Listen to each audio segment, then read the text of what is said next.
Everybody, welcome in. I'm WCA3 Chief Meteorologist Kevin Lighty. We are cutting in here, streaming with you here online to give you an update about a very large field fire that has developed near the Ogden area. Okay, what you're seeing here behind me is the picture of that.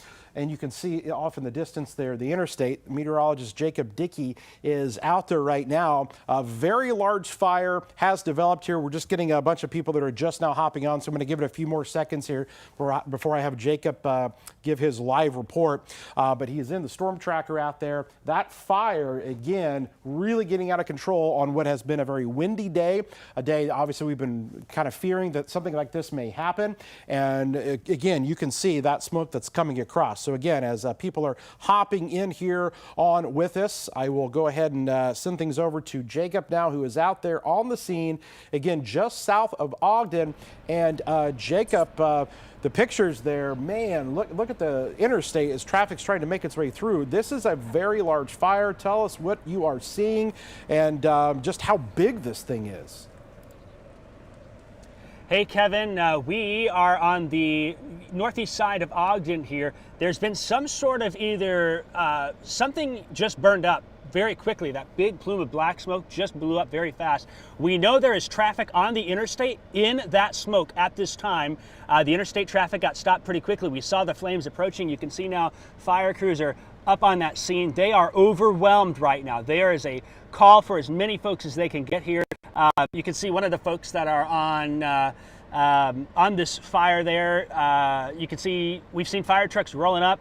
They are coming from all over the county. This is going to be a fire that burns for a long time here, and based on the smoke. And so it does appear to me that the flames are either right up to I-74 or perhaps have crossed north of I-74 and are continuing to burn to the north there. So that's something that we're watching, and you can kind of see some of that black smoke here. You know, those fire trucks, they're turning around the interstate there, and wow, there's some flames in there, I think you can see as well. They're turning around, and there's some traffic heading westbound, but that traffic has been in that smoke. There's other traffic eastbound. State police are on scene, multiple fire departments on scene, aero ambulance, car ambulance. There's going to be fire departments from a large area on scene here. I-74 should be considered closed until further notice. Also, US 150 should be considered closed until further notice. I will say the fire is just east of Ogden, and I think that keeps Ogden in the clear, but there's a number of farms, a number of little residential areas over there that we will be concerned for. And while we've been looking closely at the smoke, Kevin, look at that plume of smoke as it continues off into the distance. When we first got the report of this fire here, it carried it off very quickly to the north because of that wind.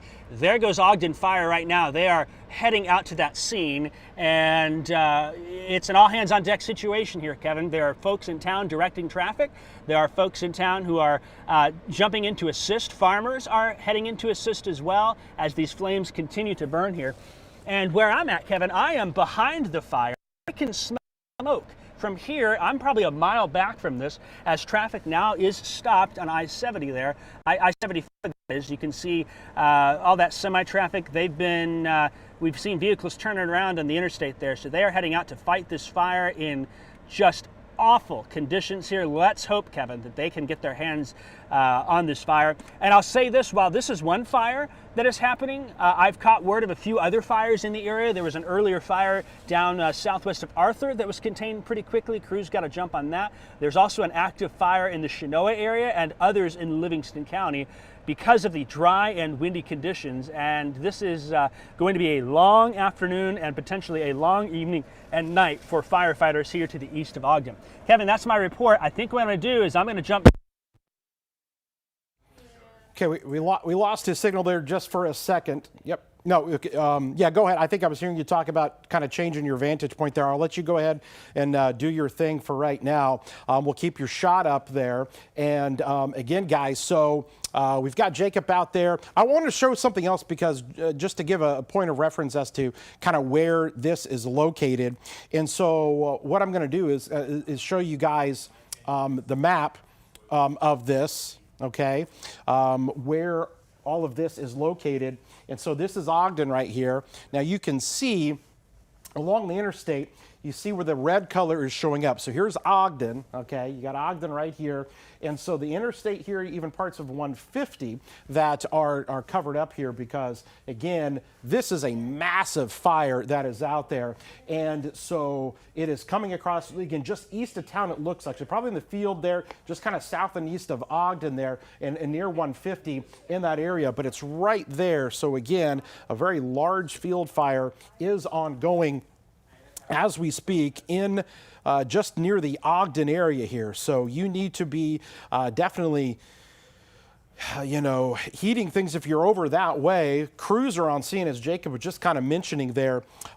We have got a lot of folks that are out there with us. I know there's a lot of you that are watching here on the stream. What I can also show you guys is the view from our weather camera here that looks all the way out there to the west. You can see just how much smoke is out there. I know it kind of blends in a little bit with the background, but you can see that there is even smoke that we can see from Champaign all the way there to Ogden. And Jacob, just for your reference here in a second, as you know, the news crew has been practicing for their election stuff, so they're about to do that. So I'm going to let you give me one more report that's out there and kind of show us that fire again from your vantage point. But we will probably keep your shot up, but have to relinquish control here so they can do their stuff in the studio. But so go ahead and get to the next vantage point that you want to kind of show off. And I know you're kind of coming up there. So here's his shot up in once again. It's coming across I-74 there. You can see there on your right. So he's going to be getting back on the interstate there. So this is going to be just to the east of Ogden. So when he kind of turns back there, you're going to be able to see that that fire there that has contained a very large chunk of just east of Ogden. And so when we get his shot back up, we'll show you that again. And then Jacob will let you do live report. We've got almost 1,000 people watching here on the live stream right now. So I want to give you the opportunity to get where you need to be to check things out once again. Again, very large fire that is coming across. And there again, there's his shot as he is coming in. Several departments are responding to that area. You can see the trucks that are rolling by him right now. Again, I-74 is flat out pretty much considered to be closed down right now because it's so close to the interstate there as it's coming across. So probably, and Jacob, you can let me know, is the fire as south as 150, or is the fire north of 150 between the interstate? Yeah, Kevin, when we first came up to the scene, the fire started south of 150, and it may have started a couple of miles south of 150. There are flames now that I can see right up to Interstate 74, and I'm kind of pushed to the right there, still trying to drive up. This is something where this is reminiscent of fires that you see out in the west in the Great Plains with a pretty substantial situation here. So police is here. We've got officers from Champaign County Sheriff on scene. I do not know yet if the fire has jumped I-74 from my vantage point, but it is burning right up to it here. And we've got folks that are more than likely in these homes and farms downstream from this fire, probably evacuating. I think the sheriffs are here knocking on doors on this little these couple of farms. I've seen some of the police cars turn around here. You can see they've pulled in, and right there is one behind this farm. So more than likely they are ready to get people out as quickly as they can. All right, Kevin, I'm going to come up here about another mile, and I'm going to be able to turn to the right and get a better vantage point here. And I've got fire trucks coming in behind me here. More departments continuing to respond to the scene, and there goes right now. That's Philo. Philo has made their way over here. I know that Homer, St. Joe, Royal, Ogden are on scene, and this is a dangerous situation for folks that are on the interstate. I don't know how folks are, but there are trucks and vehicles that were in that smoky area. As this continues to unfold here now, we're going to be continuing to update. Just to give you a vantage point here, Kevin, I am 1 mile east of of Ogden there. Route 49 hits the interstate and goes over. This is going to be the Vermilion County line, actually. And you'll be able to see here as I turn to the right, we get an idea on what's going on. So there we go. It looks like the cornfield in front of me is actually on fire. The fire has crossed I-74, Kevin. The fire is over I-74 at this time and continuing to burn. It does not look like it's that much farther over, but the standing field in front of me there are corn burning on it now. Let me reset that camera real quick. My joystick's getting a little stuck there, but there is flames now over I-74 here, and you can see fire crews are pulling in. I've got another truck coming down behind me here, and so we have seen that flames have crossed I-74 at this time. I will say this, the next field ahead of this does not appear to me to be a field that would burn as easily. There's some green vegetation on it, maybe some winter wheat or something of that. But there's standing corn in front of me that I see those crews around. They're putting water on it now there, if you can see, for this fire that is now probably crossed 2 to 3 miles, Kevin, based on what I'm seeing. It's hard to see. Can you see that truck back there anymore, Kevin? I mean, think they're in the smoke now. Yeah, that's pretty incredible there. I can see that is thickening up even more. There were some people in the chat. I'm not, I can't confirm this, but they said that they're actually sounding the sirens in Fairmount, telling people to leave town. Would that make sense as to what you're kind of looking at there? So for Fairmount, Kevin, I know Fairmount, I think they typically sound the sirens to notify the fire department, if I remember correctly. Sure. Some towns still sound their outdoor warning sirens. The fire is north of Fairmount. We're a little ways away from Fairmount. This is more between Ogden and Homer. Now, could there be another fire over there? I don't know that information. I know that there are several active fires. This is one that is continuing to burn here. And so that is my best assessment on that. I will say the smoke maybe has come down a little bit, but I've got 2-3 more fire trucks. Let's see where they're from here. We've got Fairmount Fire behind me. So Fairmount Fire is now on scene, which would make sense if they're calling volunteer firefighters to the scene here. This is what they would probably be coming for, Kevin. Okay, yeah, sounds good. You can see the visibility is down to next to nothing there in that area. I-74 shut down there because of obviously visibility issues there. We're seeing the traffic backup that's happening there on 74 as a result, just basically to the Ogden exit and to the east. And so that's going to be there between, what is that? That'd be 49, right? The next exit that's up there is 49. Yeah, that's right. So between 49 and Ogden there is where kind of the worst of that is. You can see the fire trucks that are coming along. They're sending everybody out there, as you can see. Several departments are responding. Again, a lot of these are rural departments. Some of them are volunteer fire departments, and so they're really calling them all in for something to this size that is covering a large part of the area there. You can see even ambulance can't tell if that's an ambulance there, just another apparatus. That's a Fairmount ambulance, Kevin. Yeah, Fairmount ambulance is over there.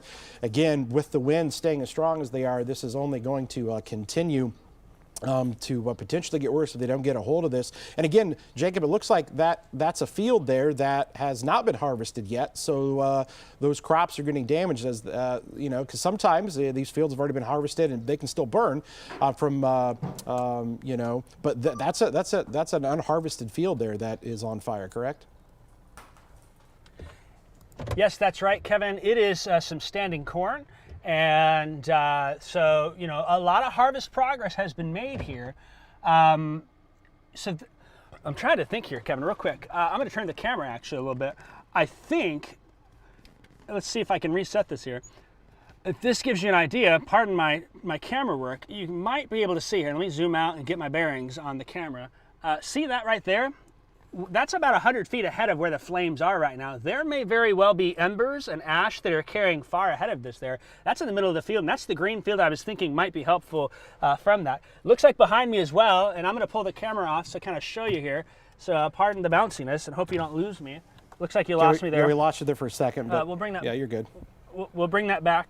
See if we can spot. Okay, there's Sheriff's. I'm not able to get the cable far enough out yet, and I'm kind of trying to adjust things here. looks like that's not working. Farmers with tillage equipment coming in behind me as well, so I may have to move depending on what they do here. I can see the interstate. It looks like traffic may be moving slowly in the westbound lanes at this point. Let me reset that camera shot one more time for you. Pardon my. I will say this, Jacob. there. We keep track of things through our Pulse Point app, as many people do. I was just counting the number of units that were assigned over there. There's 20 units assigned to come out there. So that's a huge response there when you have 20 different units that are being sent to go out there right now. So you can imagine it is everyone, all hands on deck there to try to get that under control as to how big that fire is. Yeah, that's right. And I'm going to try and get a different camera out here. I don't know if this is going to work, but I want to kind of see if I can do that here, because I might be able to give us a little bit better vantage point.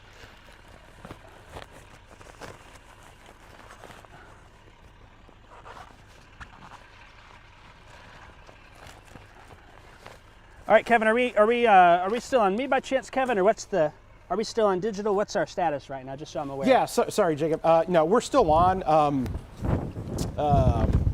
We're keeping your shot up there, and if you could just go ahead and continue there just for a few minutes, and I'll get back to you here in just a second.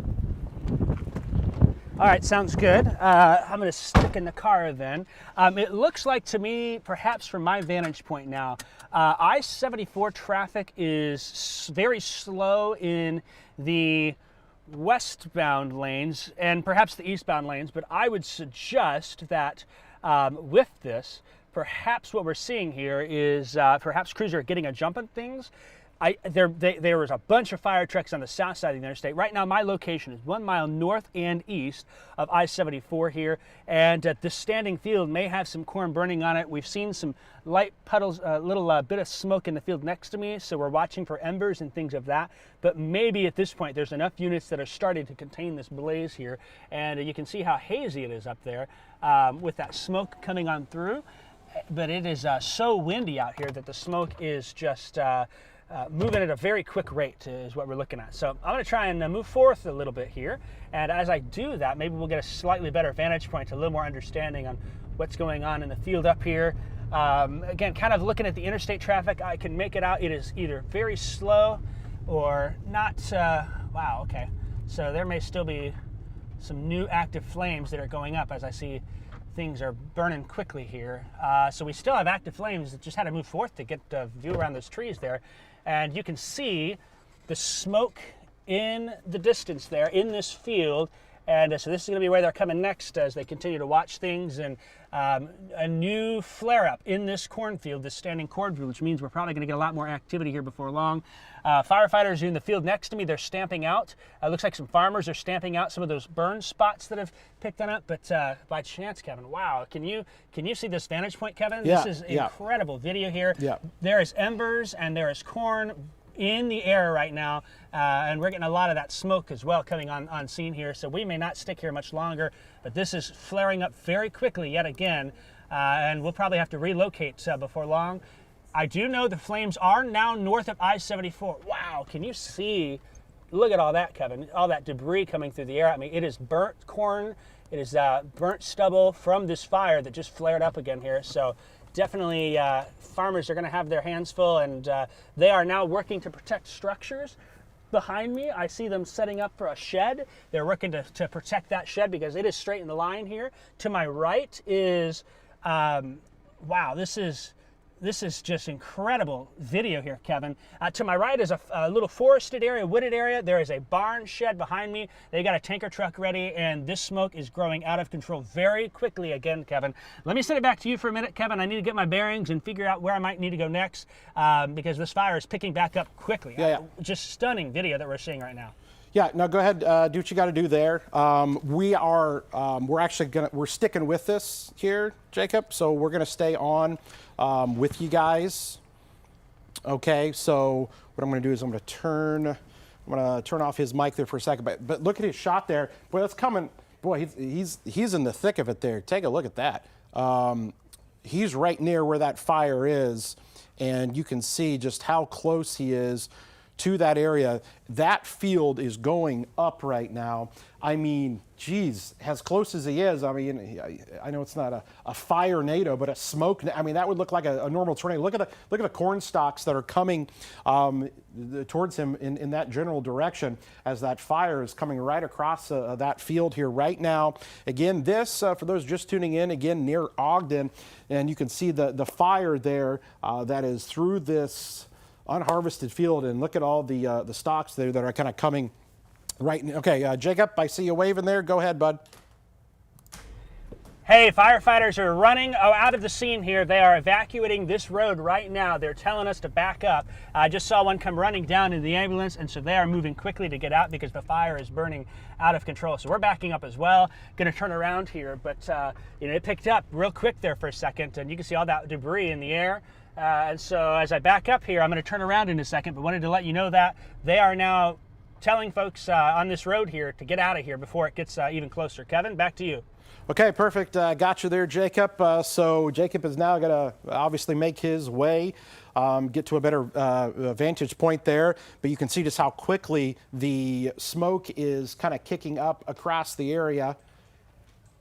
And again, you can see that he's coming across the field, so he's having to change up his positioning.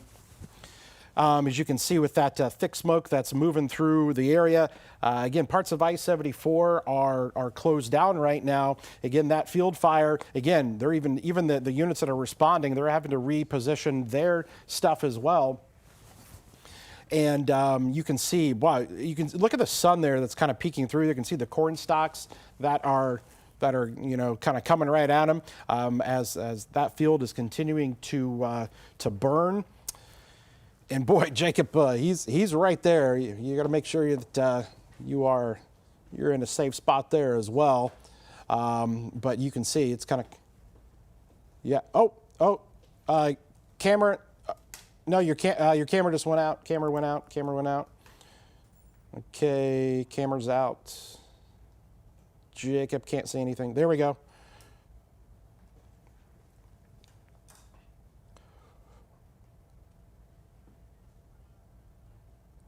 Here, we are getting out of here. Okay, so Jacob is... I saw the big flames. They've burned through that entire cornfield, so we are now getting out of here. They're approaching now. We're on the Vermilion County line, 1700 north, and we are on about 1 mile north of I-74 here. So the smoke is burning out of control. There's a house here. Firefighters are spraying it down here in the corner to get water on it, and they are continuing to move. So I'm going to keep going north, but the flames were so fast, Kevin. They were incredibly fast. Let me put on the rear camera for you so you can kind of see it. They burned through that standing cornfield so quickly, which was just unbelievable to see here. And in front of me now, you can back and see as we get the things adjusted here. Here comes a farmer with till equipment. They're going to come through and start tilling fields and whatnot, and there is some room between here and the next standing cornfield, but there's another big stand of cornfield about a half mile north of where things are burning now. I tell you what, God bless our farmers, Kevin. There are so many of them now heading to the scene, and it looks like another one's in the field trying to plow this one up before the fire gets here. So this is a really fast-moving scene with flames now moving to about 3/4 of a mile north of I-74 at this point, and there are so many crews that are coming on through. You can see there, he's yeah, you can see things up now. His goal is to keep that field. Yeah, so exactly, yeah. So like you said, there's so much that the firefighters can do there, but what those farmers can do is come out there and till that area, try to create a barrier to stop that fire from continuing to come across like it is. And so that's why there are so many other firefighters that are coming to the aid there. And again, we lost your camera there for a second there. I know you're trying to reposition and get to where you need to go, but so farmers from all over are bringing in their equipment to, again, create that line, that barrier to stop the spread of that fire from going any further. They take that thing, put that thing in the ground and rip it up and hopefully stop that. And so you can see it there, boy. Yeah, we saw you there right in the middle of it there, Jacob, and just how quick things went how quick that field went up there. It did not take long, and then again, you were right in the middle of it there, and again, you can see as they're trying to get a hold of it, but with these winds that are continuing to be at some 40, 45 miles an hour, there are still major issues out there. That is a wall of smoke near the Ogden area right now. Yeah, that's right, Kevin. We're about a mile north. I'm a half mile north of the road, and the fire is coming in close there, 3/4 to a mile. You can see that structure in the center there. That is the structure that they are going to work to contain and try and keep. I saw them spraying water on it. It looks like from where we were a minute ago, the thick smoke, and I have moved back a little bit, but they perhaps are getting some water in that field as well. I see some more trucks coming in, so they're relocating and repositioning to where these active flares are. But they are going to try and stop this fire before it can cross the road in front of me. And it is going to be, let's see, the road I'm on here, 1700 north. So their goal is to stop the fire from spreading across 1700 north. Again, I-74 should be treated as closed at this time. US 150 also should be treated as closed because of the fire in the area here. There was a standing cornfield in front of me. It flared up and burned very quickly. They may have it may have burned itself out, burned down completely, or they got some water on it, because I don't see any more of that thick brown smoke that's coming on through. But you can see those fire crews are up there, and they are organizing and getting ready to stop the fire from crossing 1700 north here, 1 mile northeast of Ogden. And so hopefully we can keep it. The problem with these fires, Kevin, oftentimes what you see is, we saw a small version of that, when you get these big fires that flare up, they send embers, they send ash, they send hot coals into the air, and they'll land somewhere and burn even more. They'll catch another field on fire and continue to advance. So you got to get ahead of it in that. The good news is this field right here to my left is pretty tilled over. There's not much vegetation on it. But I'm not sure if you're able to see, and you'll see my finger kind of right over here is a standing cornfield, and then immediately to my left is another standing cornfield. You don't want this fire to send those embers and jump all the way up here and start burning another mile down. There's a whole laundry list of farmers, it looks like, behind me that are continuing to watch this scene, and they're, I think, getting ready. You saw some of that tillage equipment coming in, and starting to see a little more smoke pick up there in front of me as well. We'll zoom in and keep you close on that, where perhaps it comes and goes. You can see the road. Look at all the debris just crossing. It is so windy out here today, Kevin. Big time winds, and again, you get out there, especially where now the fields have been harvested. That's free, open space and land. There's nothing to block the wind in those areas that are right there. But like you said, you can just see the tree. Look at the tree there off in the distance. As it's getting kicked around pretty good. You can even see the power lines kind of moving around a little bit there. But several you can see up there. Hey, what is the corner? Do you know what's the corner of the road that you're on there? What's the intersection that you're on there? Specific county roads there. Yes, so Kevin, I am on 1800 north and 0 east. This is the Vermilion-Champaign County line, about a half mile north of 74 that's in front of me, if that gives you a vantage point for where I'm at here. 1800 and 0. Okay, so you're just northeast of Ogden then, right? At 1800 That's right, yep. 0. That's right, yeah. Look at I'm going to zoom in here. You can actually see the tillage equipment working through the field in the smoke, perhaps. Yep. Those farmers are going through and tilling there. They're working all they can to keep this from spreading. Fire trucks are staging now. That tillage equipment, they are ripping up the ground. The goal, what you're trying to do, is to basically till the soil up, and you're basically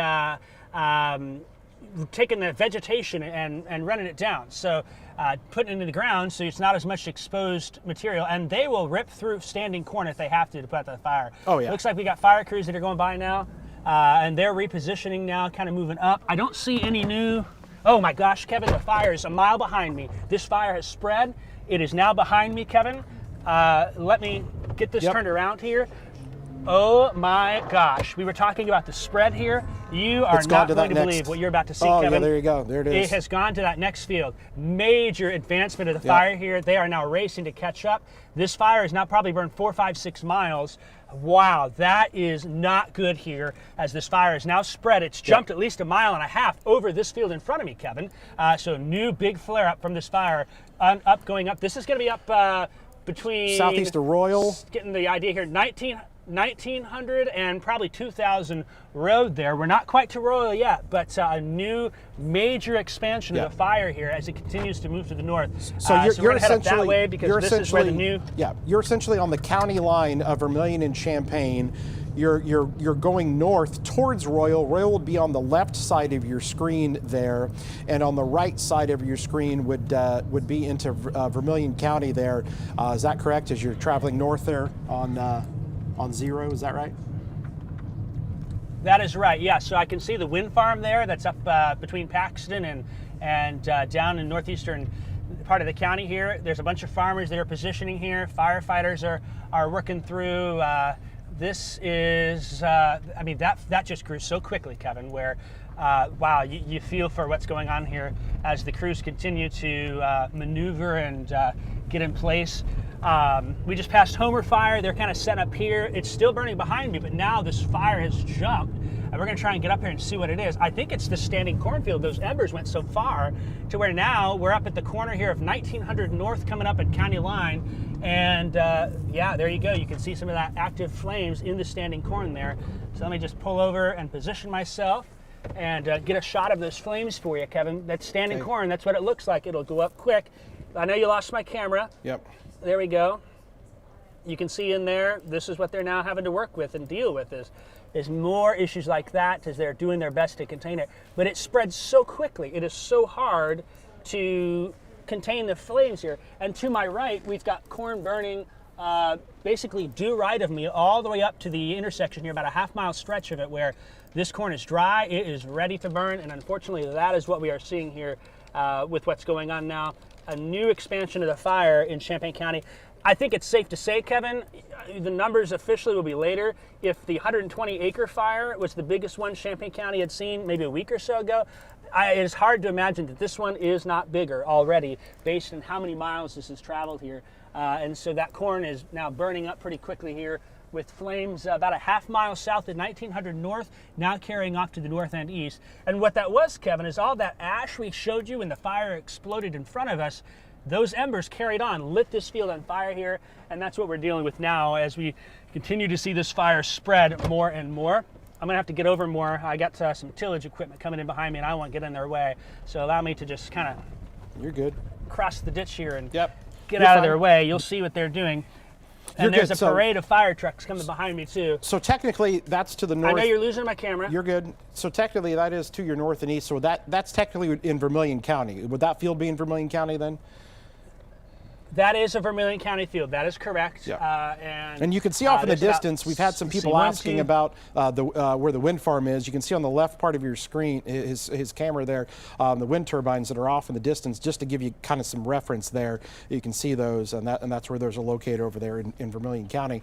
But that field there is going to be just north and east of Ogden now. And as Jacob was talking about, all of this as a result, most likely, of those embers being picked up, because again, winds are due south, everything going south. So this may have started, near 150, blew across that field, got over the interstate. Now it's north of I-74 and well north and east now of Ogden.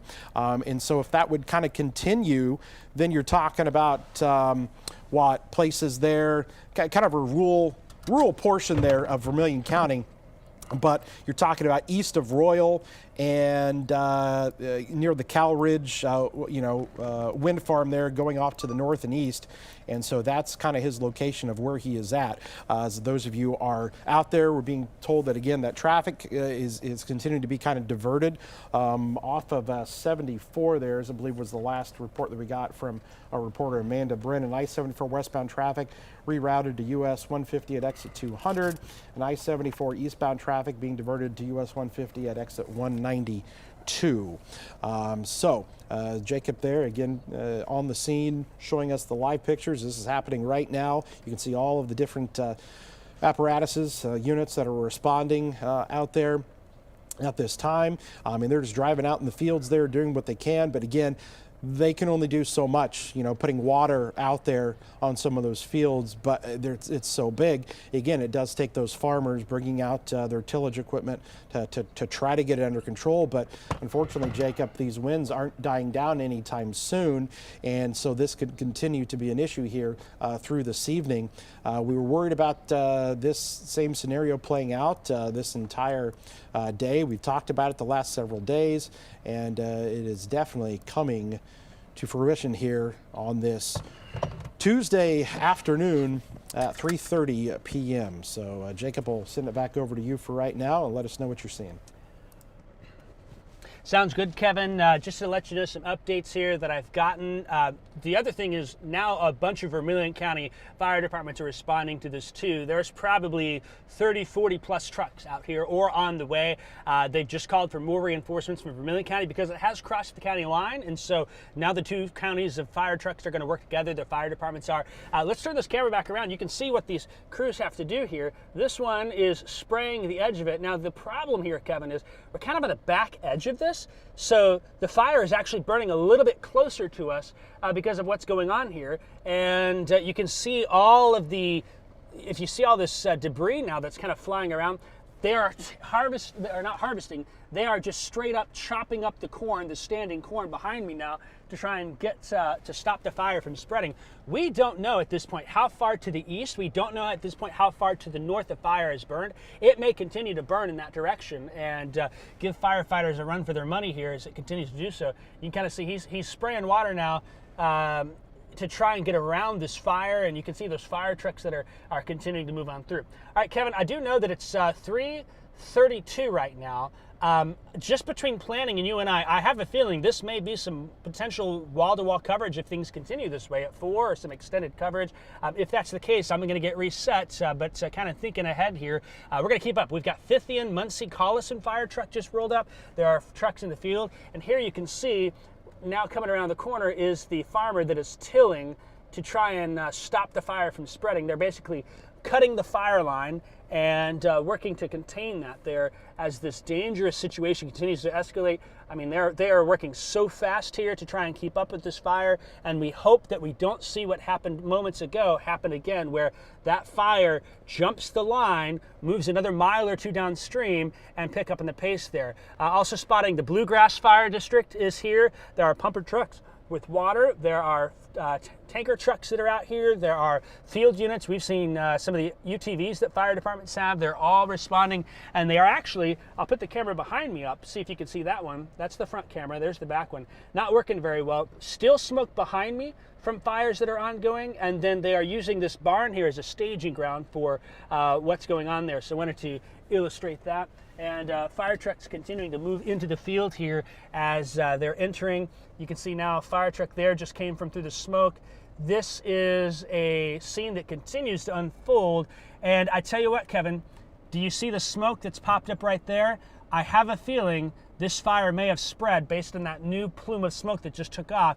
I can't confirm that from my vantage point, but that is a new plume that has just taken off there in front of me, and so that's something that we're going to watch. Kevin, I lost you on ClearCom. I hope you can still hear me. Okay, what I'm going to do is I'm going to toss back to you, and then I'm going to move a little bit further down and see if we can get ahead of this fire a little more and see what's going on. So in the storm tracker here at 3:34, I can hear you now, Kevin. I hear you now. I'm in the storm tracker 3:34. I'm going to reposition and get another view of what's going on here. Kevin, back to you. Okay, yeah, go ahead and reposition, do your thing there.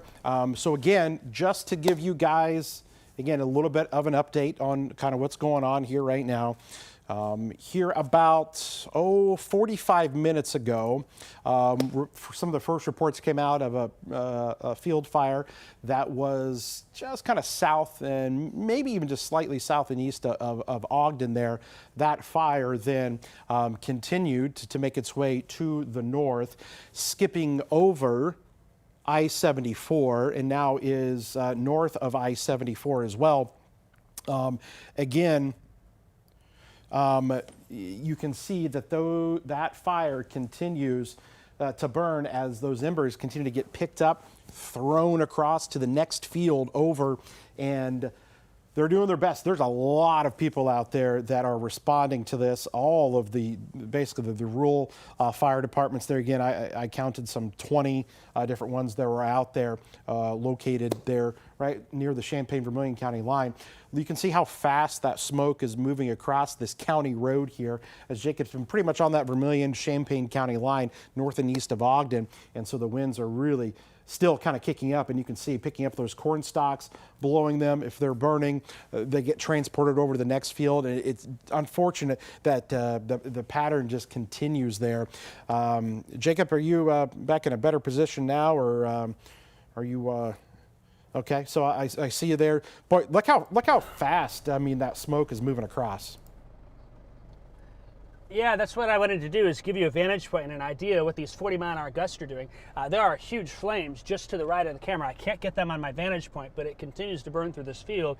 And I have some concerns that this is now burning further down based on what I'm seeing.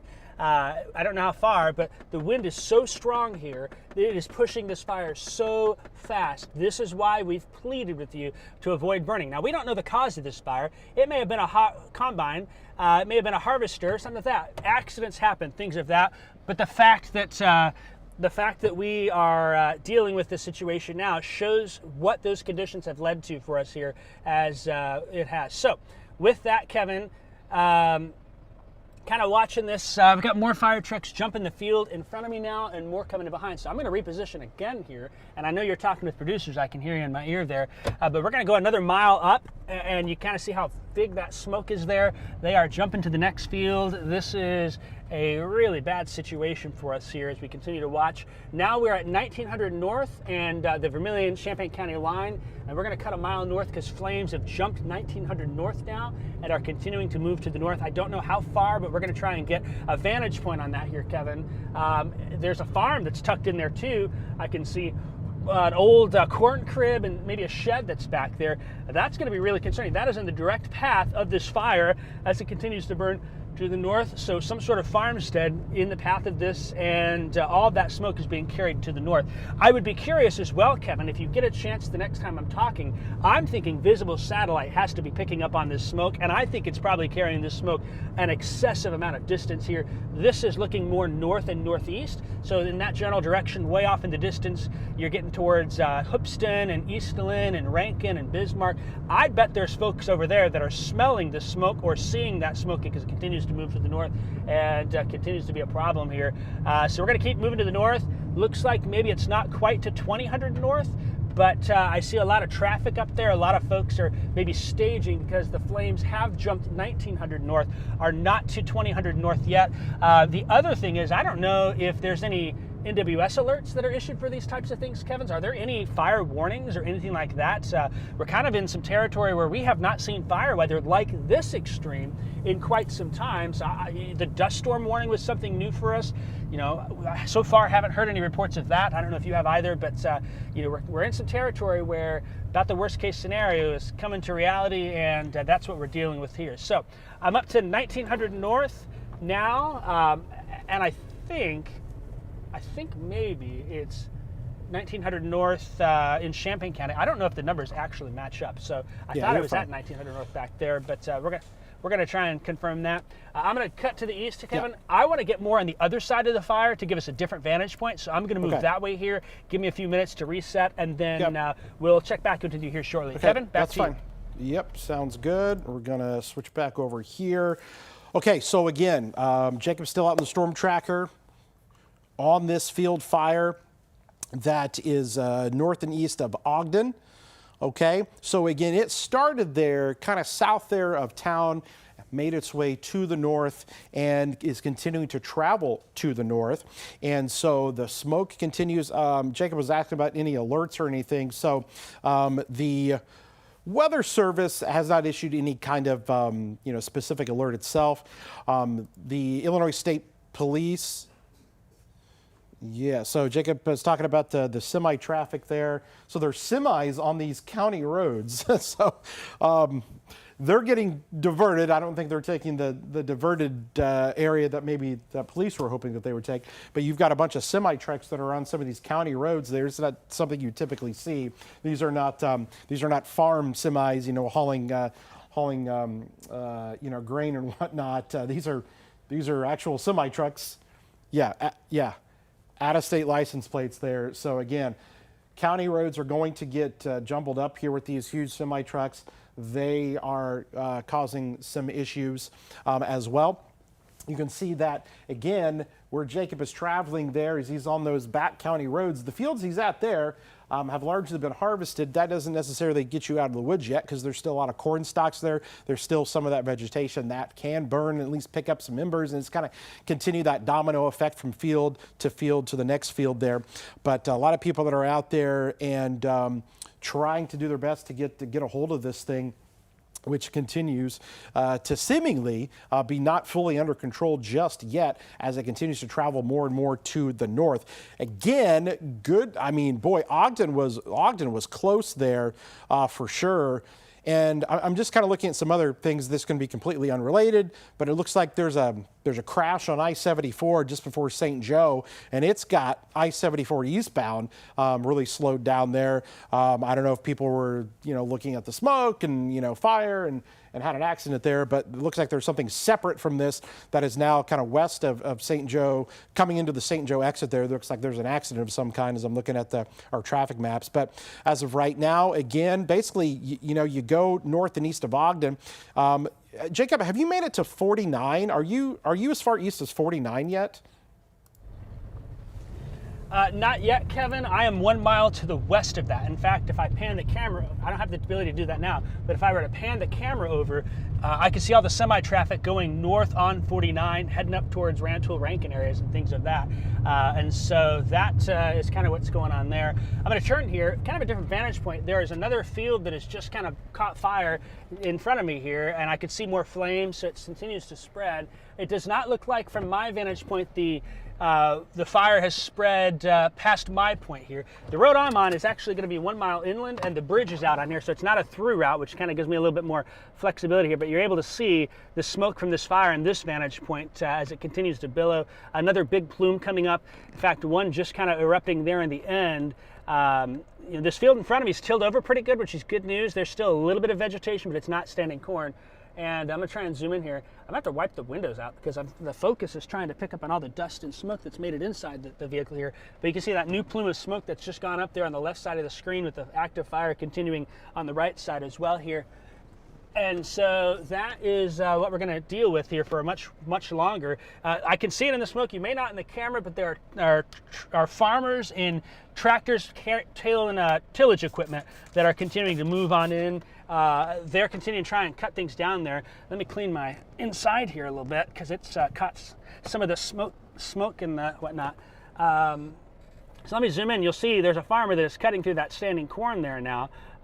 You can see him working his way through there with this fire continuing to burn, and more of that corn is going up. It is so dry, it is just like tinder going up in a fire. And I am at least, I tell you what, Kevin, I am at least a mile or two away, probably closer to 2 miles, and I can see flames over the corn at this point from this fire as it continues to move to the north and east. And the concern is with this new big plume of smoke coming through is that this is going to carry embers to the next field and the next field. At what point does this stop? We don't know. Firefighters have been working hard, but it is very clear that this fire is picking up here and continuing to burn. Kevin, I need to fix a few settings on my camera at this point, okay. Do a little work. So I'm going to send it back to you, but I'll be sitting here for a little while longer because we'll be able to see the field burn up here, and I've got a good escape route out of here. Eventually, the road behind me, folks are not going to be able to drive in that with the smoke coming on through.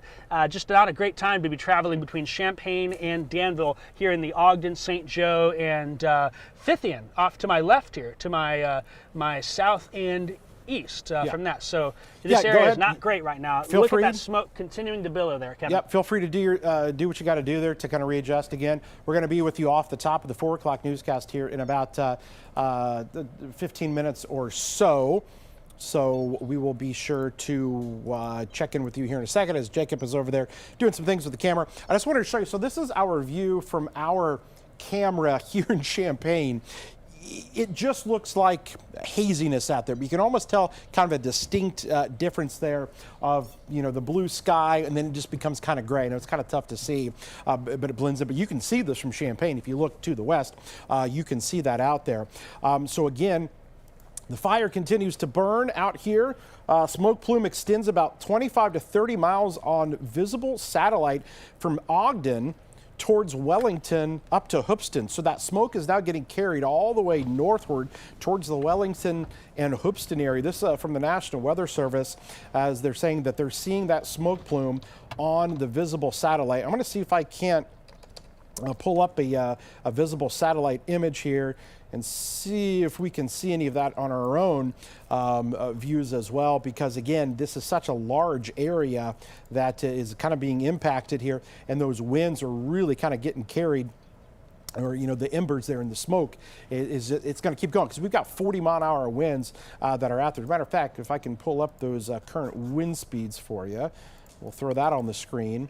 And so now we're looking at currently in Champaign, as this pops up on the screen for us. Give me 1 second here. 44-mile-an-hour winds in Champaign. So that is a big issue when winds are that strong.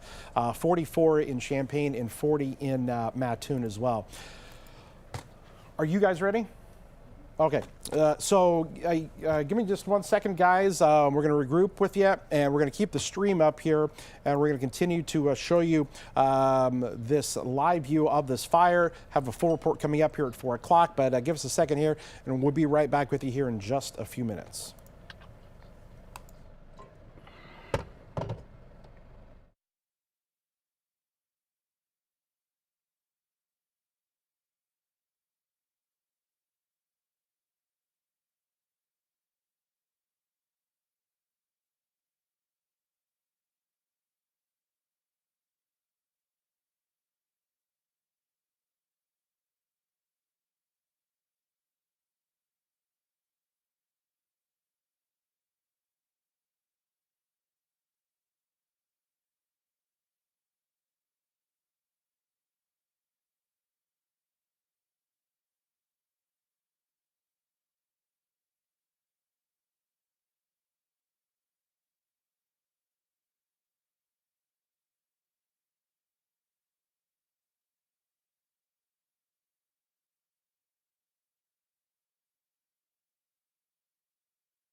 All right, hey everyone, meteorologist Jacob Dicky here, continuing our digital coverage of this fire that burns out of control right now. I'm seeing new big plumes of smoke here in front of me. You're watching the scene live.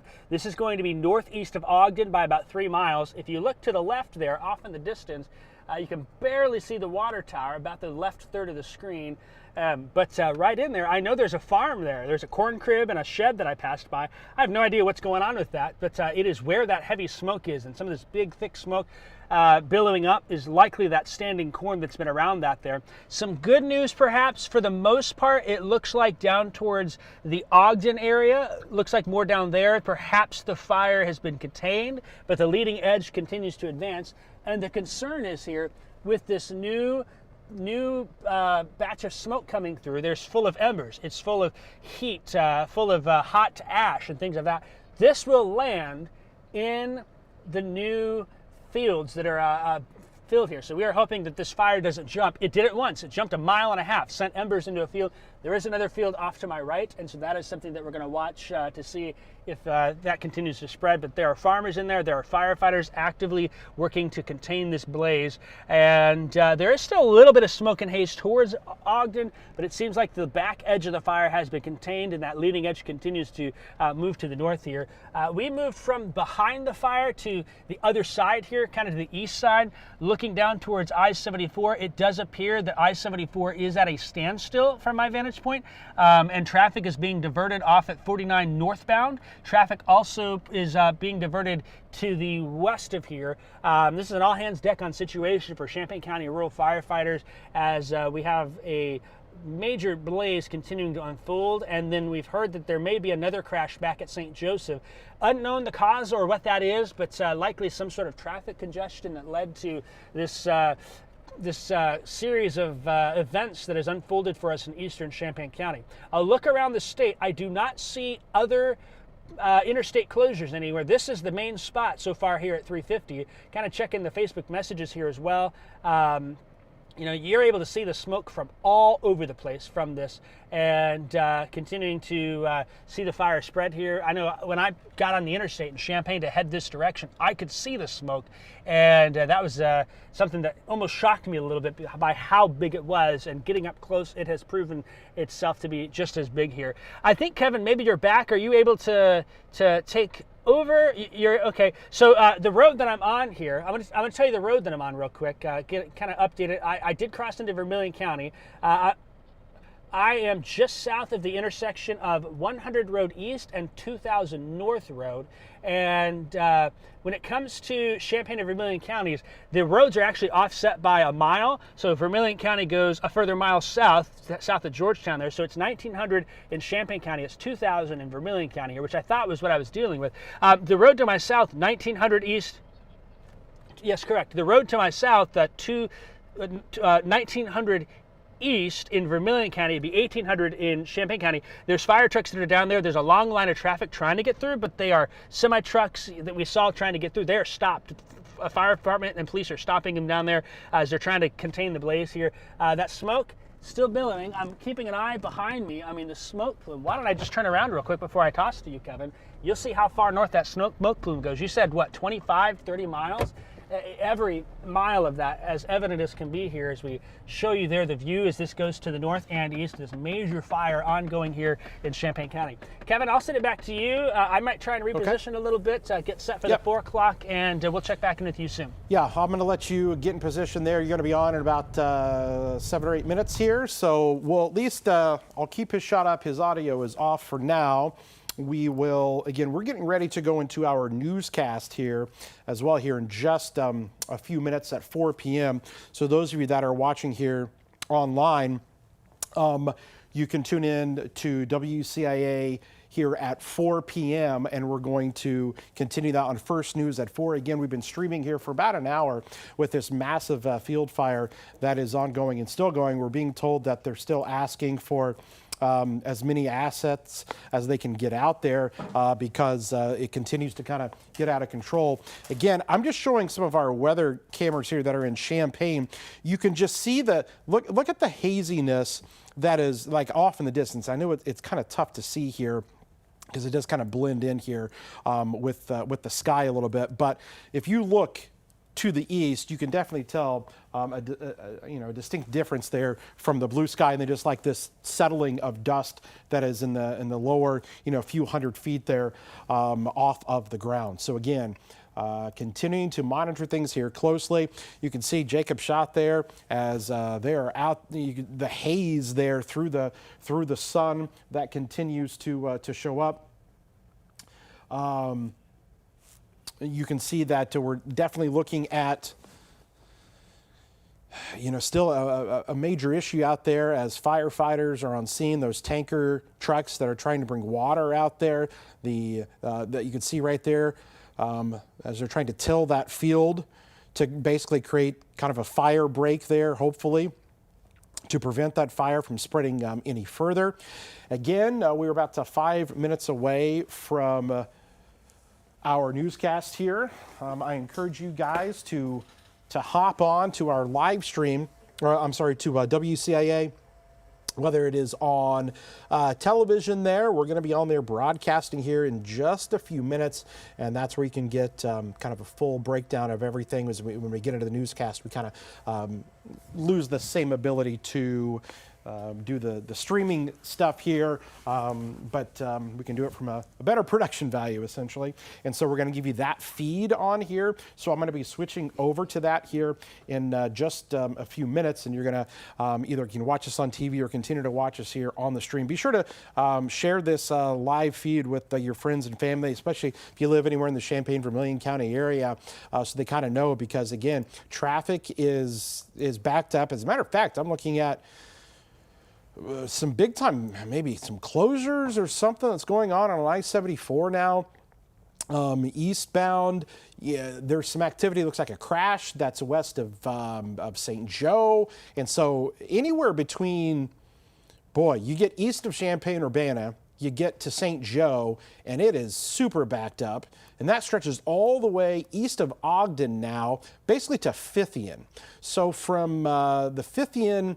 Basically, from Fithian there, that exit that goes north on 49 that stretches all the way back a couple miles west of St. Joe, I-74 is pretty much shut down or kind of at a standstill there in a lot of little areas. So that's kind of what we're looking at here right now.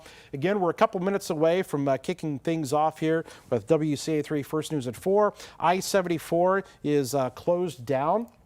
They're trying to reroute some of the traffic there. 74 eastbound at milepost 196. Traffic's being diverted eastbound to milepost 192 to try to get on to 150 there. And so you should definitely be using caution when traveling in this area as this large field fire continues to spread off to the north. So we're getting ready for that here.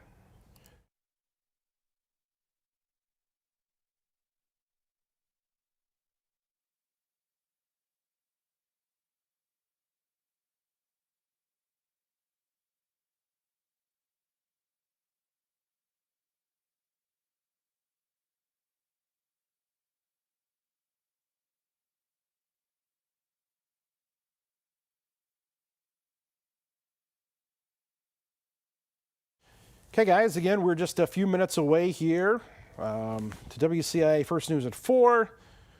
Again, unknown on causes of this yet. I've not heard if this was a combine. I've not heard, if this was something specific. It doesn't take much in scenarios like this with how dry things are, with how windy things are. It doesn't take much. So, unclear as to the cause yet. They'll have to determine that later, but it is something that we will continue to check out. Again, you can see Jacob there as he's trying to clear off the windshield there because he's been through some of that smoke and whatnot. And so again, we are just about a minute or so away from the news here at 4. You may see us briefly dip to black for a second, but we're going to be switching things over to basically our production feed online.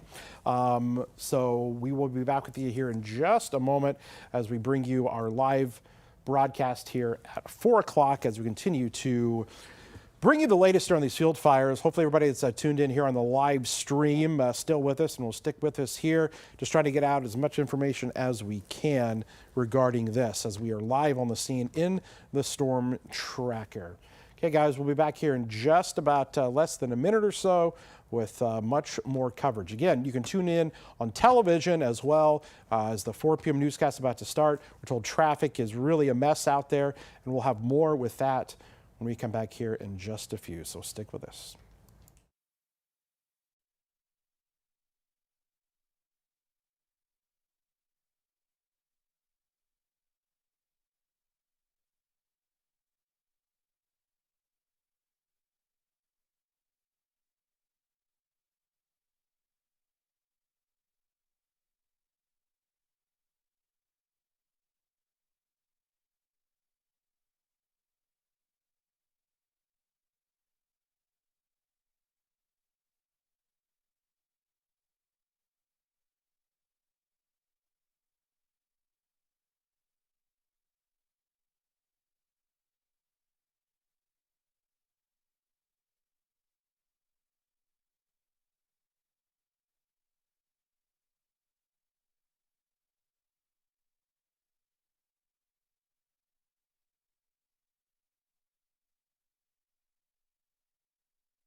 This is your WCIA3 forecast first, sponsored by Route 66 Solar. We're looking at a live view of a massive field fire that has developed here this afternoon northeast of Ogden. Meteorologist Jacob Dicky is on scene. We'll have a live report coming up from him in just a moment. We can actually see some of that smoke off in the distance here, even just from Champaign, sitting low on the horizon as that field fire developed a little bit before 3 p.m. and continues to travel north as a result of really strong winds. Look at these winds that are gusting 43 miles an hour. We've been talking about the warnings with this and how this was going to be an issue today with red flag warnings that are still in effect here tonight. The fire issues are not it's really starting to get out of control in some areas, and it's not over yet as these red flag warnings are continuing. Again, we're going to have a live report with Jacob Dicky coming up, assessing the situation, letting us know the very latest on this fire right near the Champaign-Vermilion County line. It's with WCA3 First News at 4 that starts right now.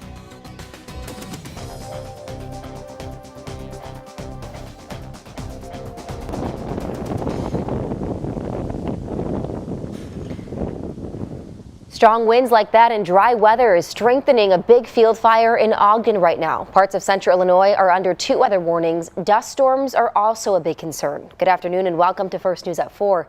I'm Karina Rubio. Conditions like these can cause those things to intensify quickly.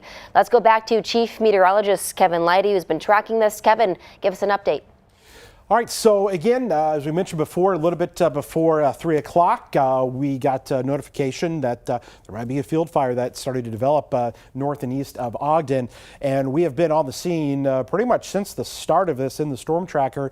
I want to go to meteorologist Jacob Dicky. That is his live shot right now in the storm tracker.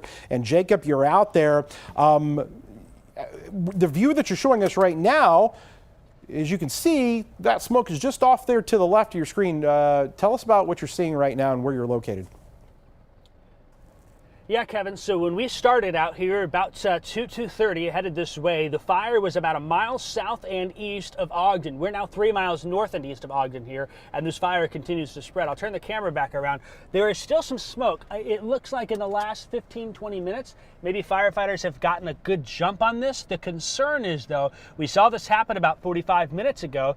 It looked like they were able to control things a little bit on the scene, but the embers and the wind continued to carry to the north and to the east, and that helped to spread this fire even more. And so that's something that we're watching here. You can kind of see, I'll zoom in to some of those tractors that are out there. There is still smoke, but we're seeing a lot better vantage point of this as multiple fire departments continue to fight here. A lot of crews, you can see here, they're pulling tractors with tillers on them to till the ground up.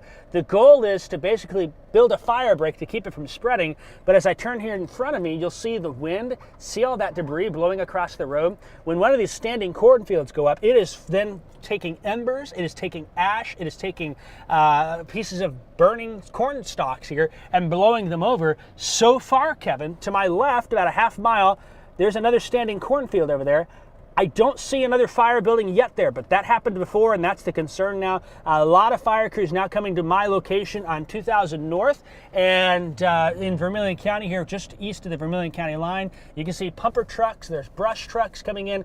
There are departments from all over Champaign and Vermilion County that are coming in here. And I do see another plume of smoke straight to my right, probably going up. I would estimate that to be about 3/4 of a mile away. This fire has spread for a good 3, 4, 5 miles, and that is still something that continues to burn. You can see more fire trucks going by there in this scene as they have called in a lot of reinforcements. That's bluegrass fire with the pumper truck going by. More trucks now converging on the scene here with farmers now trying to get ahead of this. Maybe they've caught some ground. It's a game here where you get the lead and then you lose it a little bit, you get it a little bit more back and forth, and that continues to be what happens in these scenarios. Right now maybe we got the upper hand, but that doesn't mean it will last because the wind is so So a couple of things there, Jacob, and we'll come back to me as we lost your signal there for a second. I just wanted to kind of show exactly kind of where he's at, and first off, how this traffic.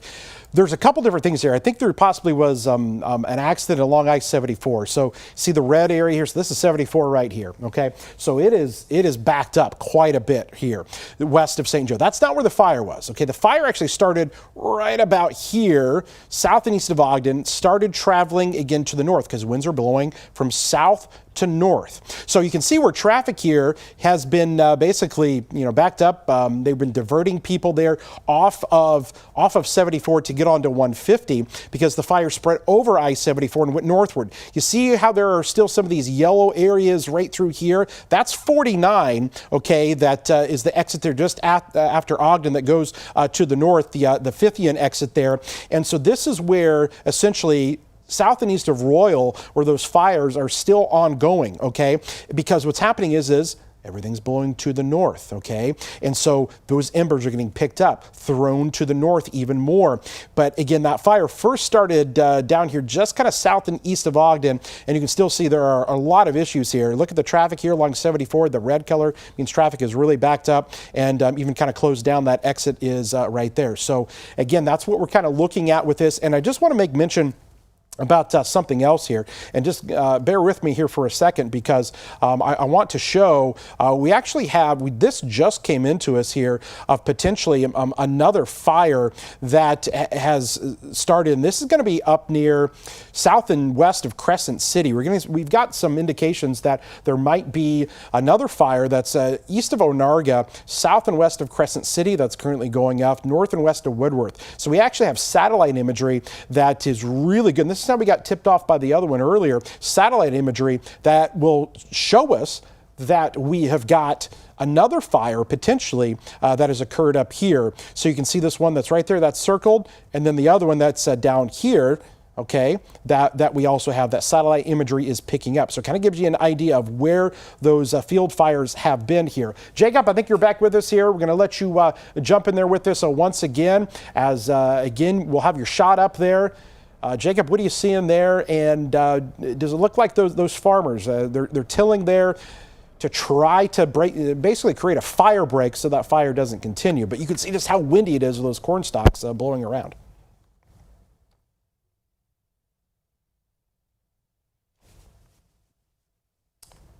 Okay, so we don't have his audio there right now, but we've got to we can just go ahead and keep his shot up. I can talk over his shot there as again that field fire continues. Again, this is going to be north and east of Ogden. This does start to really get into a lot of fields there. As far as any towns itself, again, this is going to be north and west of Royal. Or I should say, Royal is northwest of where this fire is. As of right now, not seeing anything getting up there into any towns itself. The next kind of closest town to any of this is going to be like the Collison area. That's going to be something. Well to the north of that is the Armstrong-Potomac area. But you can see there, we've got Jacob's audio back with us. Again, Jacob, just go and talk to us what you're seeing there right now with those farmers. Yeah, Kevin, I think we've made some good headway on this fire. Now, I still see some smoke to the right. I don't think I can turn the camera far enough. You can see some new flare-ups trying to go up, but there's enough crews out here that they might be getting a jump on this, which is some good news. And the farmers are the heroes of this as well. The firefighters and the farmers. So many farmers had tractors ready for a day like today. They hitched tillage equipment up, and they're out tearing up these fields. The goal is you're trying to eliminate or lessen the amount of dry and dead vegetation that's in place. You're trying to throw it under the soil, and that's what they're doing out there. The smoke has come down a lot from this fire, but I know later tonight we're going to have more of that video if you missed it with what's been going on. And the other good news from what I can tell here, Kevin, I know you lost my camera again. It'll pop back in and out. Sometimes it just does that with that. In front of me, not nearly as much smoke. And to my left, I don't see any new ignitions, which is good news. There is a standing cornfield about a half a mile to my left. That'll be to the north. And we had an issue where it seemed like maybe we were getting ahead of it. And then the embers carried to the next field. And they lit that next field on fire. Look at the debris going across the road here. Look at how windy it is out here. The conditions are not good on a day like today for these fire weather potential. It has come to fruition. Still seeing some pockets of smoke to my right as I look back towards Ogden. This fire started southeast of Ogden, and we're now about 3 miles north of town here, with those fire crews continuing to try and stop it every mile after mile and get ahead of it in the fields there. So that's my report from here, Kevin. I'll try and readjust a little bit. I got a little spot I think I can go, but I tell you what, the other thing, you were talking about traffic. There is so much traffic that I can see backed up on 49. That's about a mile ahead of me or so, and then there's a lot of traffic as well being diverted on the interstate that I can see. At one point, there was thick smoke and flames on the interstate with traffic right there next to it. And so we watched that unfold on our digital stream as we started this afternoon around 3 o'clock or so, and we've been continuing to bring this coverage for you. Let's hope, Kevin, there's not more fires like we've had today here in eastern Champaign and western Vermilion County. Live in the Storm Tracker northeast of Ogden, I'm Jacob Dicky. Kevin, I'll send it back to you. All right, so Jacob's going to stay on top of that. Again, just another recap here of where kind of traffic is backed up. If you've got friends and family that are out there, 74 eastbound, especially from the St. Joe area, that could be unrelated to possibly a traffic accident, but the area where this fire started again, down here near Ogden, okay, and then continue to lift off there to the north. You can see all the traffic there that is on 49. See the backed up traffic there that is on 49, the 50 and exit there. So again, all along there is where traffic is still either at a standstill. Again, we're still watching his live shots there as the farmers try to get out there in those fields. And we'll just say this, again, there could be additional fires that are forming. We talked about the one up into Iroquois County because it is still just so windy. And again, if you look anywhere off to the north and east of Champaign, you're going to see a low layer of smoke that's just kind of sitting there. And we're going to continue updated on this here. If any more of those fires get start to kind of ramp up once again, and that's the nature of this with 40-mile-an-hour winds, these winds aren't dying down anytime soon. So we're not out of the woods yet. We may do this again tomorrow, Karina. That could be a bigger issue for us as well as those winds stay up. We don't get rain in here until very late tomorrow night and into Thursday. So we're under the gun here. So please don't do any burning. And again, we don't know the cause of this yet. We don't know if this was, started from a combine. We don't know any of those details yet. This literally happened about an hour and a half ago as it kicked up. We'll try to, decipher what that was. But regardless, farmers are out there, first responders, firefighters doing what they can to help control this to the best of their abilities. We hope the best for them and hope they can get things under control. We'll continue to keep you updated. We'll check back in with Jacob if he has any other further reports. But for right now, we'll send it back to the rest of our news coverage here as we go throughout the course of this afternoon. All right, Kevin, thank you. And as people get ready for Halloween, the Ford County EMA is sharing some tips to prevent fires during the holiday. They say more than 800 house fires were started because of decorations between 2018 and 2022. Experts say homeowners should use battery-powered candles instead of real ones, keep dried flowers, corn stalks, and crepe paper away from open flames and other heat sources. They also suggest keeping all exits clear. And Illinois Attorney General Kwame Warul says parents and guardians should look at the state's sex offender registry to help keep their children safe. Illinois law does not let any child sex offenders hand out candy during trick-or-treating hours or participate in other Halloween events with children. There are more than 34,000 registered sex offenders on Illinois State Police's registry. We have a link to that on WCIA.com. The Champaign County State's Attorney is investigating a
Okay, those of you that are watching on the live stream here, just so you know, we're repositioning Jacob and we're actually sending him off to the north into Iroquois County to check out another fire that's up there between Crescent City and Onarga.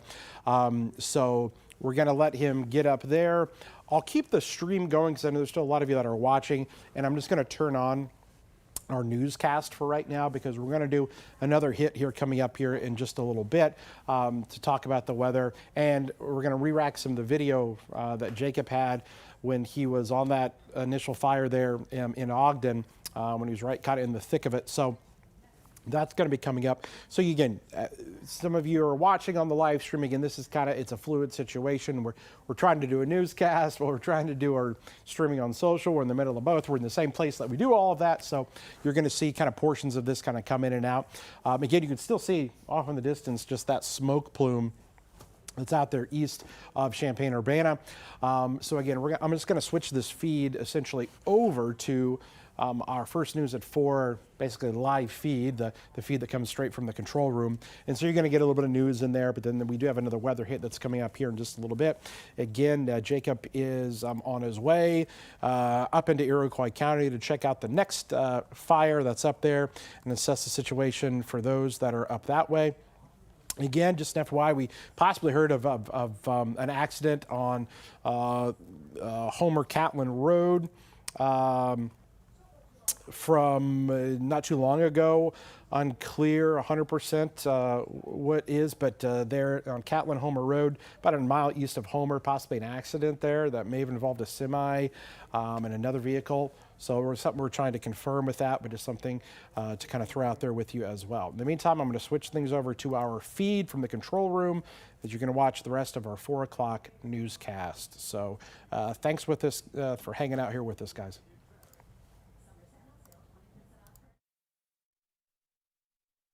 You're watching your local news leader. This is WCIA 3 First News at 4. A major bank is seeking a payback after an ATM glitch allowed scammers to cash in for days. The glitch spread on social media, and now the bank is heading to court to get that money back. Andrew Deinberg explains. This morning, a lesson from JP Morgan Chase. If it seems too good to be true, it probably is. This is why I think it's really important that you don't believe everything you see on the internet. There's no such thing as free money. In late August, some Chase customers were able to withdraw money from ATMs by writing fraudulent checks to themselves, then immediately withdrawing cash before the checks bounced. Typically, only a fraction of a check's value is immediately available until the check clears, but a glitch at Chase allowed customers to withdraw much larger amounts in that time. Taking advantage of the glitch, which quickly went viral on social media, was essentially check fraud. And now the bank is taking legal action, suing 4 customers for a total of $662,000. In one case, a Houston man, over a 2-day period, was able to withdraw most of a $335,000 check, which later bounced. The bank says he still owes more than $290,000. Chase was pretty on top of it. Within a day, it was all fixed, and people that were doing this were seeing big holds on their accounts or huge negative balances. Bank errors in your favor are almost never in your favor. In court documents, the bank saying fraud is a crime that impacts everyone and undermines trust in the banking system. Chase takes its responsibility to combat fraud seriously. In addition to returning the funds, Chase is demanding the defendants cover the bank's legal fees and other expenses related to the glitch. What would happen if skeletons could talk? Still ahead on First News at 4, we'll take you inside a new exhibit, giving you tales of the past. We'll be right back.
First News continues here on WCIA3, your local news leader.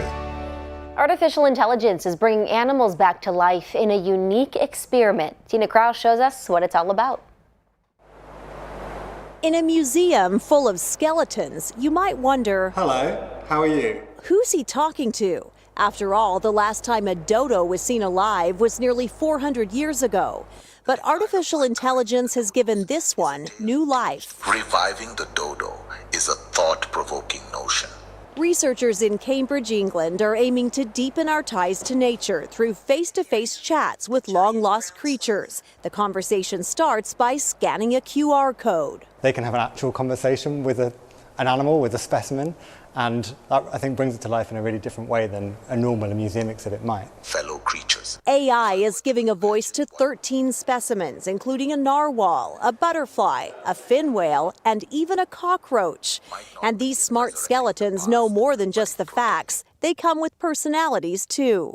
You could ask it, how its day was, what it had for breakfast. You can have a proper conversation. What do you think about humans?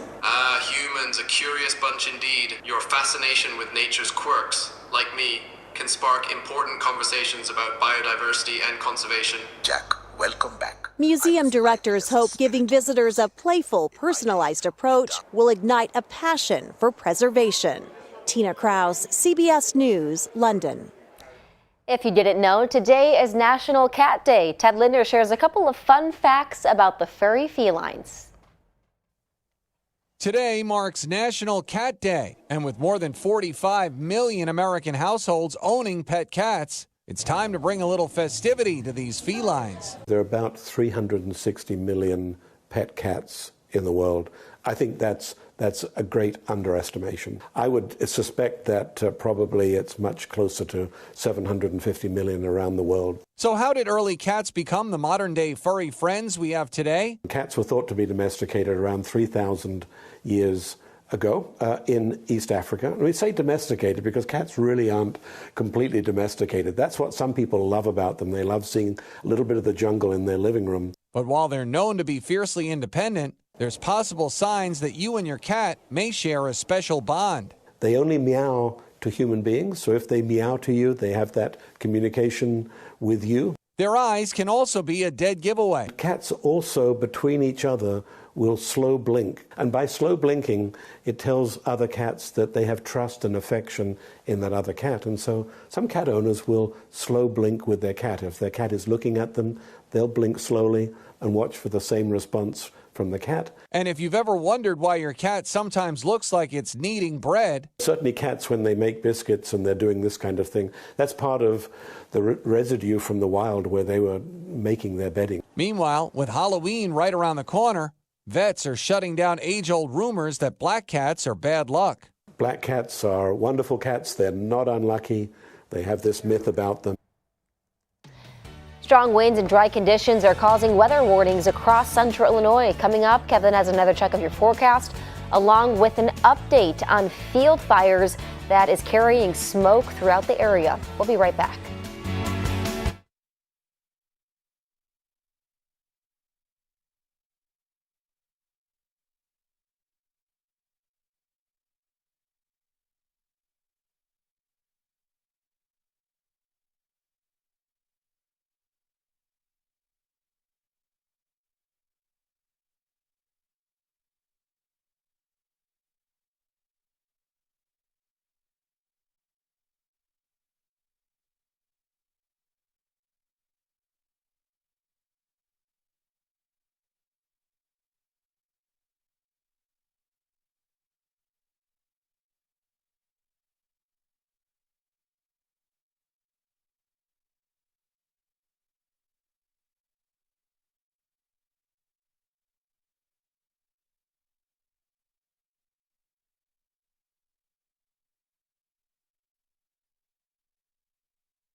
Now, Central Illinois' most accurate forecast with meteorologist Kevin Lighty.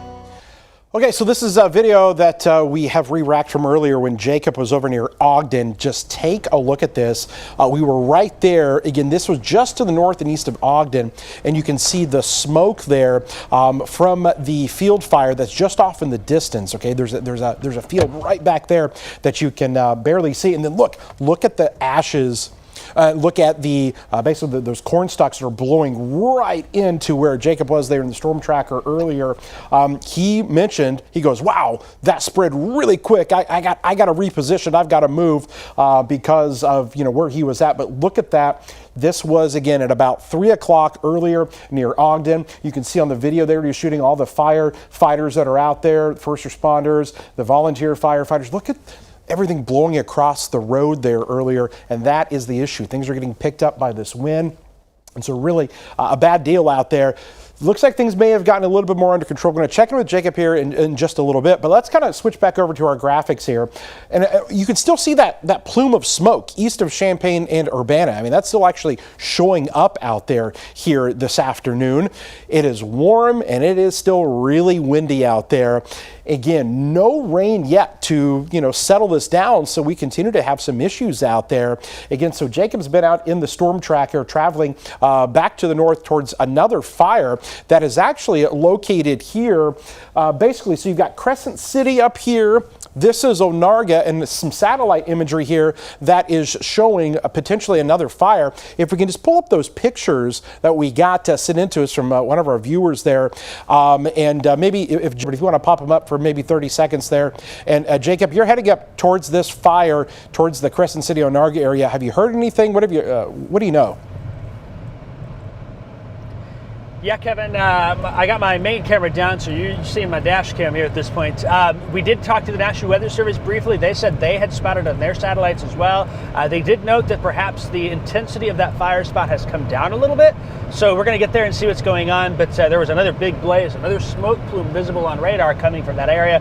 We'll be there in about 15 minutes, I think, or at least getting close and getting an idea of more what's coming on. I'm about halfway between Rankin and Cissna Park at this time, moving off to the north. We'll have another update for you coming up at 5 o'clock. Kevin, back to you. Thank you, Jacob. In the storm tracker here, this is the issue. Winds 40, 45 miles an hour. Red flag warnings continue. We've got the perfect ingredients. A moderate drought, 40 mile an hour winds, super low humidity values in the 25 to 30% range.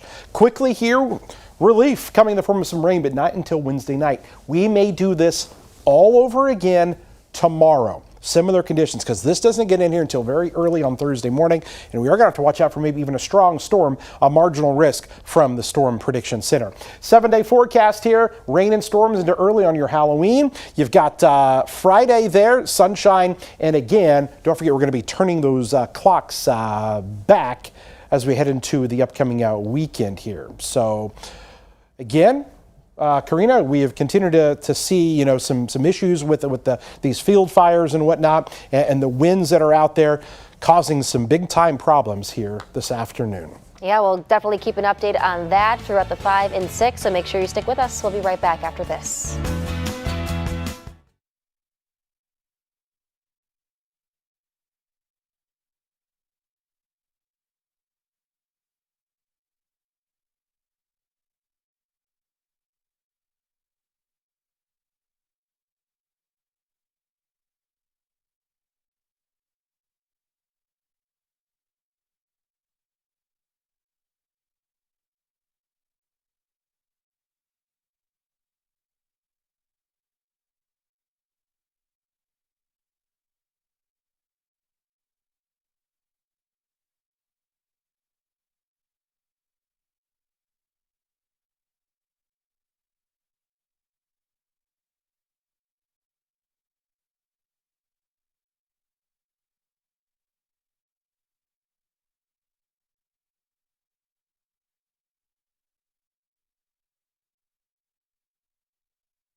All right, Kevin, it has been a busy 4 o'clock hour here. Jacob is moving to Onarga now, Iroquois County. What's going on? Heading up that way, and he just got a report potentially of another fire in northeastern Iroquois County. It's going to be up near Donovan now. And everything makes sense because everything is basically kind of traveling from south to north. The winds are going south to north, so if something starts at one point to the south, everything to the north is essentially under the gun. If any of those embers and whatnot get into another field. Here's your 7-day forecast. We did not get to spend a lot of time on this as we've been focusing on the fires out there. But we're not out of the woods because this could be a similar issue again tomorrow. With more wind, that rain doesn't move in until after midnight. We could see some storms overnight and into your Halloween on Thursday. Good news is for the trick-or-treaters, the rain should clear out by the time you get into Thursday night. And don't forget about daylight saving coming up this weekend. All right, let's turn it over to Jennifer and Brandon. What is next at 5? The fire chief in Gifford wants everyone to stay safe, how he's making sure they have a working smoke alarm. Those stories and more, stay with us.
This is your WCIA3 forecast first, sponsored by Route 66 Solar.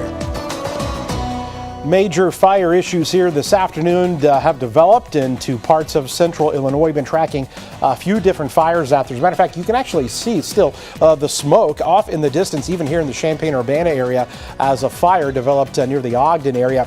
As a result, and thanks to strong winds like this that are gusting still at this hour over 40 miles per hour, 41 in Champaign, 38 in Decatur right now. Again, these wind speeds are strong all across the state and coming out of the south, and we don't have any break here anytime soon. Rain is still well off to our west. Eventually, rain is going to move in here.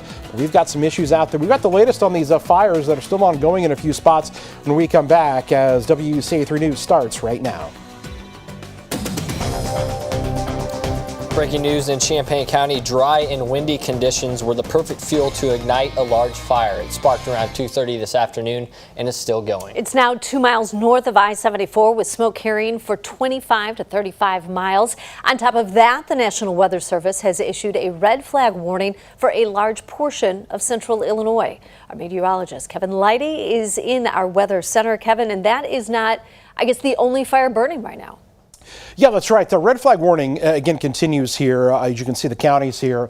We had an active fire there northeast of Ogden, and now potentially another one, a couple of them possibly up into Iroquois County. So what we want to do here is, I believe we've got some video that we might be able to share with you guys from a little bit earlier when meteorologist Jacob Dicky was out in this fire northeast of Ogden. You can see, look how close he was. Now, he was telling us at the time that as he was out there, that fire spread really quick. He had to retreat pretty fast, but he was in the thick of it out there as that fire that developed just south of Ogden crossed over I-74 onto adjacent fields there, and you can see the flames there burning off in the distance. Firefighters, first responders, volunteer firefighters from all over the area responding to try to get that fire under control. Also with farmers bringing out their equipment to try to till that land, to try to create a fire break as well. But the winds obviously do a number on these fields when you get those embers picked up, those corn stalks picked up, and so several fields there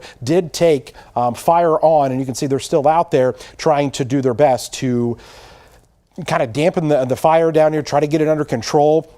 You can see it there off in the distance. I want to go over to meteorologist Jacob Dicky. There's another fire that you are heading up towards. You're now heading up into Iroquois County. Now tell us about where you're headed and what you're hearing.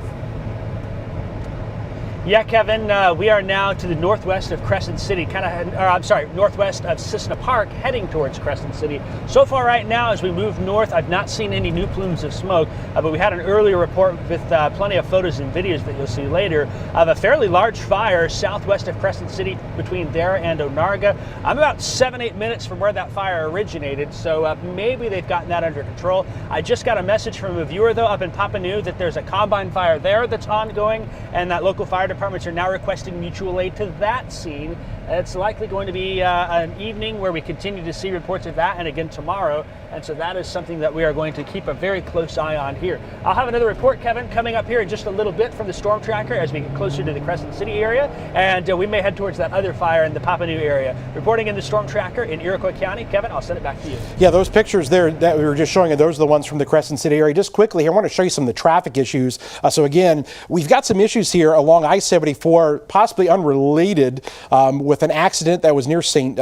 Joe, and it's causing slowed down traffic. The fire itself started here south and east of Ogden, and you can see still issues along I-74. They're diverting traffic in that area. So kind of a mess there.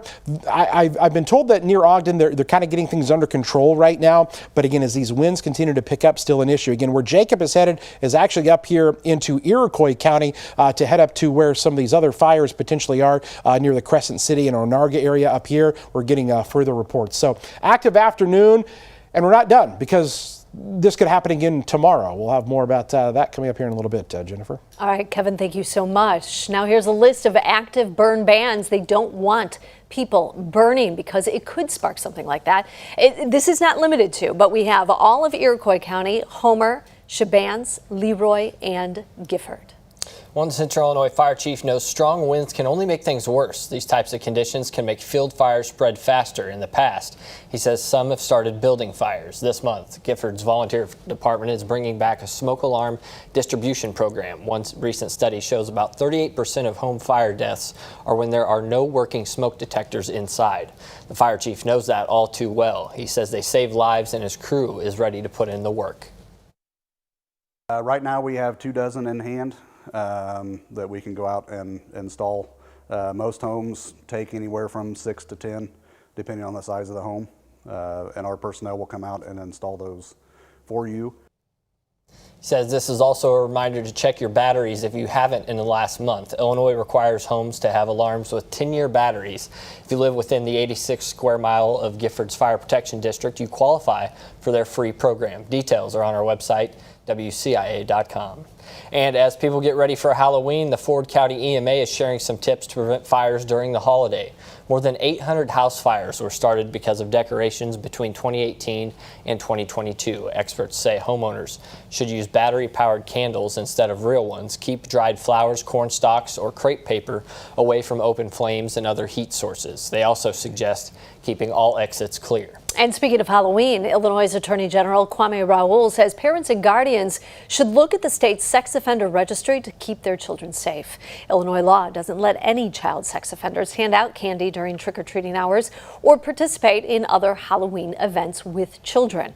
There are more than 34,000 registered sex offenders on the registry. We have a link to it on our website. Just go to WCIA.com. A man armed with a sword who led Decatur police on a chase has been sentenced to 8 years. 36-year-old Nathaniel Sperry was driving a stolen pickup truck. Police tried to stop him at an intersection, but he sped away. The chase continued throughout the city and surrounding areas of Macon County. Nearly a half hour later, Sperry stopped, tried to get out, tried to run away. Police searched the truck and found an almost 3-foot-long blade that had been sharpened into what officers called a dangerous weapon. $750,000 is going to improve energy efficiency in Champaign County. The Department of Housing and Urban Development provided the grant to install these solar panels at Round Barn Manor in Champaign. It's an affordable senior housing development. The grant is part of a larger program created by the Inflation Reduction Act.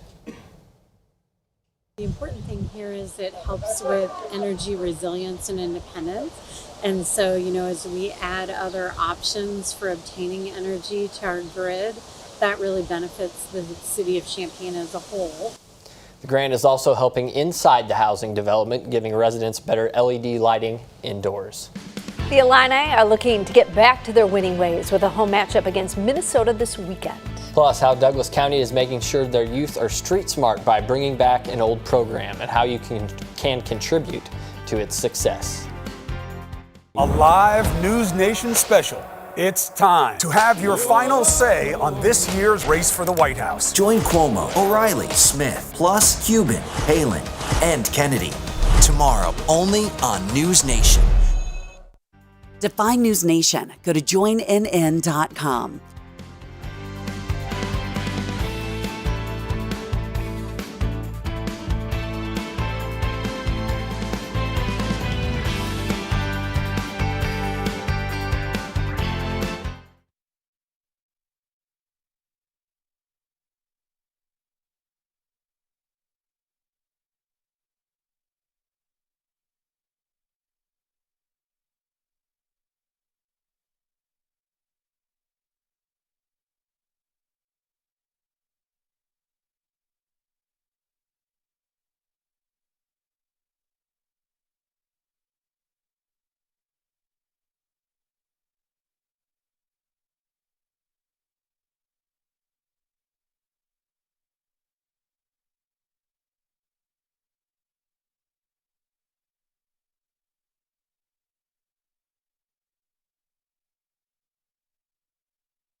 Live from your local news leader, Jennifer Roscoe, Brandon Morano, and Central Illinois' most accurate forecast with meteorologist Kevin Livey.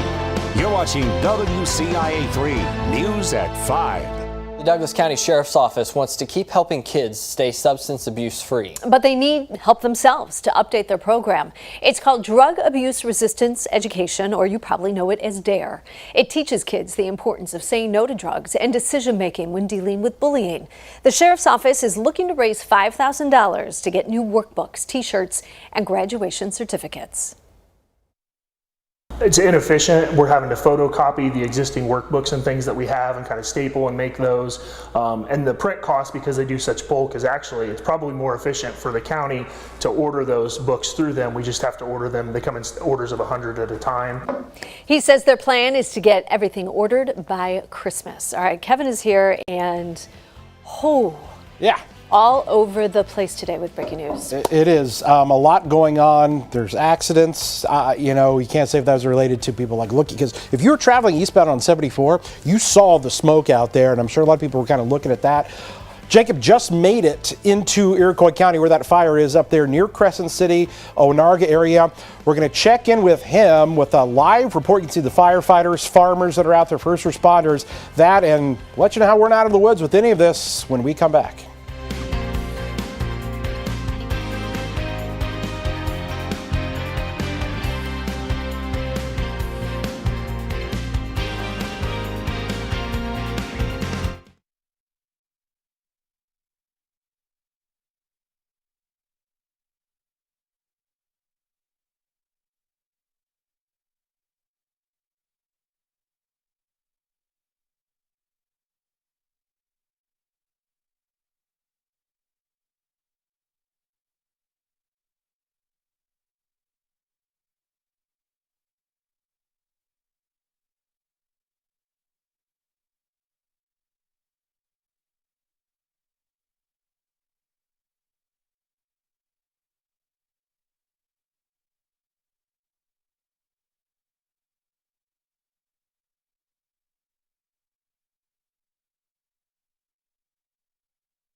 Now, Central Illinois' most accurate forecast with meteorologist Kevin Lighty.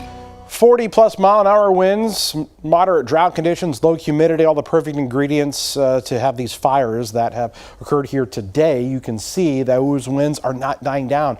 These winds are going to be like this again tomorrow, so we're concerned about that. I want to show you guys a little more specifically where this first fire was near Ogden. So we're going to zoom down in here to the Ogden area. It was just kind of south and east of town here, and eventually went over I-74 into the adjacent fields there to the north of the interstate.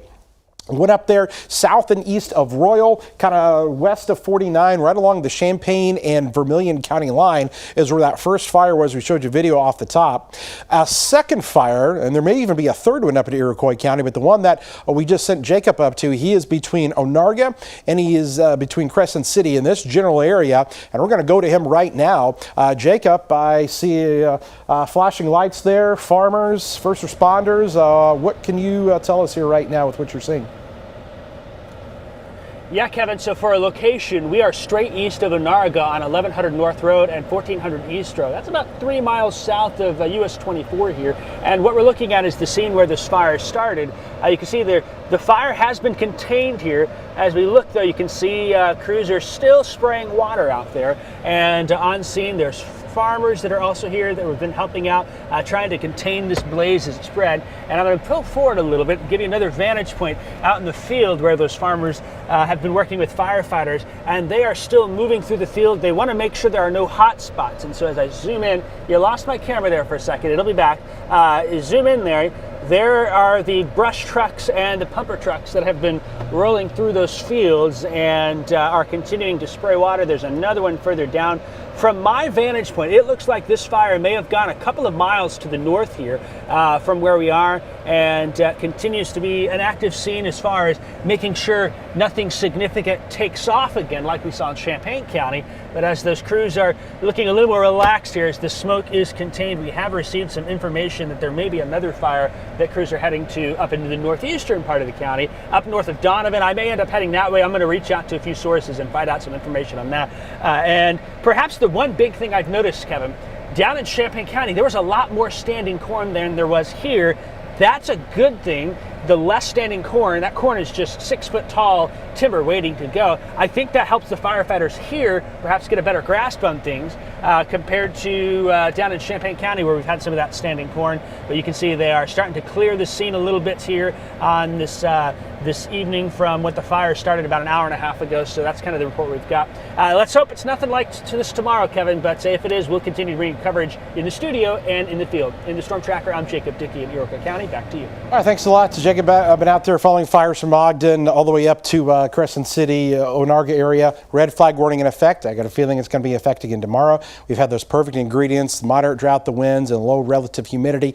It's back again tomorrow. I want to briefly just talk about rain that's moving in late tomorrow night into Thursday. We're going to get some thunderstorms in here, and this is going to be around on Halloween morning. There's even the chance for maybe a strong storm or two. There is a marginal risk that is in effect there as we head into tomorrow night and early into your Thursday morning. So focusing a lot there on the fires, but there's a lot on the 7-day here. I just want to point out to you, it's still going to be windy tomorrow and dry. That's an issue. Storms come in Thursday morning. They're gone by Thursday night. So for the trick-or-treaters, you're heading out Thursday evening, you're going to be okay, but it's going to be much cooler. That 66 is deceiving because that happens early in the day, and then temperatures fall to the 50s, and it's still windy. Friday is dry for high school football. Saturday is nice for the Illini game. We're turning the clocks back Sunday morning, and then things get wet again early to start out next week. So a lot going on still. I think we could be in a similar situation tomorrow, unfortunately. Well, let's hope not. Fingers crossed. Fingers crossed, but again, those winds are going to be back there again. Hopefully, even this can still happen at nighttime too, sometimes. So please. You don't want to think about that. Yeah, exactly. So let's try to get through it again, but I think we may have to go through this one more day tomorrow. Hopefully we can escape any more fires, but we got to watch things carefully. All right. Thank you, Kevin, so much. The Illini looking to avoid back-to-back losses for the first time this season. Plus, they're looking to extend their win streak against the Golden Gophers to 4 straight wins, while the quarterback says he's anxious for the opportunity.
This is WCIA 3 News, your local news leader.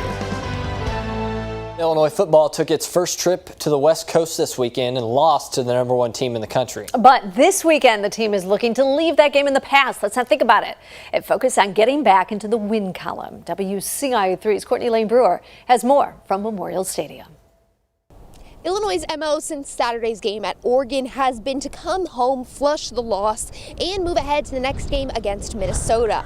3 days removed from the trip that seems to have played out, with this group locked in on taking on the Gophers. Really looking forward to this Saturday, I know, as we all are, and never been more, anxious and confident to go play this coming Saturday, so looking forward to it.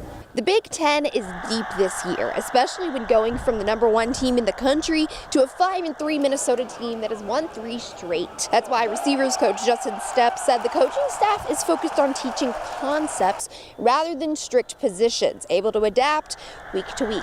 We teach conceptually, we don't just teach a spot. I think that's helped those guys, and it's not just Colin. Heck, I could put Dallas Couple Jones and Kennard Wilcher can play all through. It's unbelievable. I was just talking about it. It's a good feeling as a coach to know you can put guys in there and they can play those spots. Saturday's game will be Illinois' first 11 o'clock kick in conference play, with Coach Bielema calling for this place to be as loud as it would be during a night game. Reporting for your Illini Nation, Courtney Lane Brewer, WCIA 3 Sports. We're going to have a look at what's making headlines in central Illinois next, including the latest on a field fire near I-74, what we know.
All right, you're looking at video from earlier this afternoon, just before 3 o'clock, as a field fire developed just to the north and east of Ogden. These are video images from the storm tracker as we were on some of the county roads out there as this fire went from one field to another. As you can see the flames there in the distance, multiple agencies on hand to try to get this fire under control. Farmers are out there trying to till some of that land as well to try to put a fire break down, but you can just see all those corn stalks blowing across and the conditions that they were encountering trying to fight this.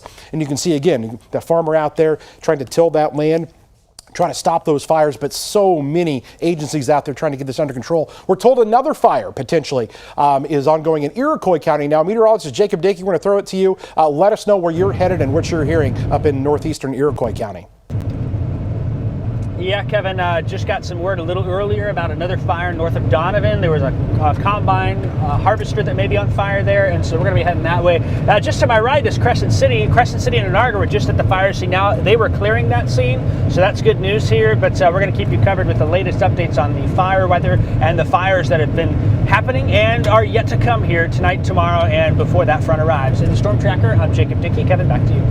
All right, so Jacob will be up there at 6 o'clock with another report into northeastern Iroquois County. Let us know what he's seeing up there. Again, the winds are still really gusty. We could do this again tomorrow. We've got much more coming up tonight on the news at 6 o'clock.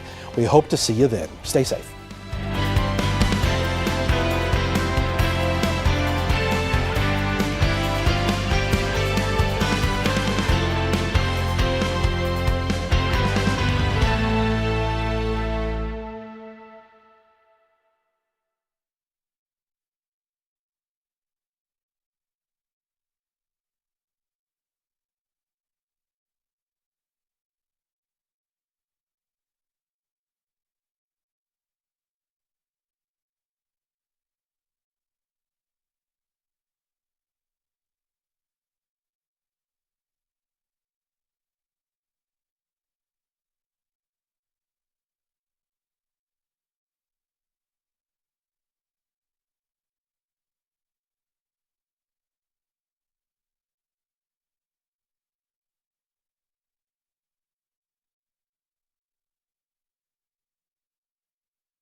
The community is coming together to help someone with a double lung transplant next at 10.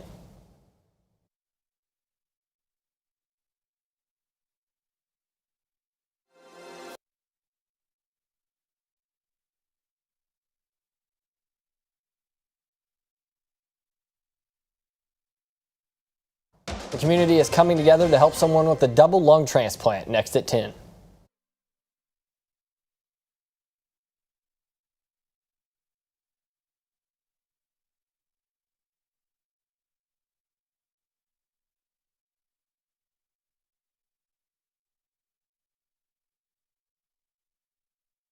It'll be in store for more fires tomorrow. Details tonight at 10.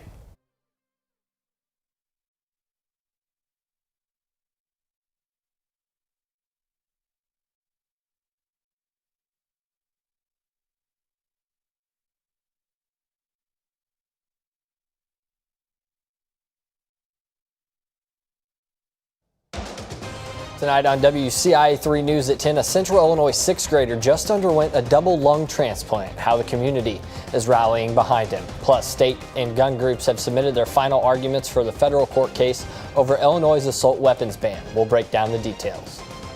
Field fires here this afternoon causing some major issues across central Illinois. We could be in the same boat again tomorrow with more winds and dry conditions. We'll have the latest coming up tonight at 10.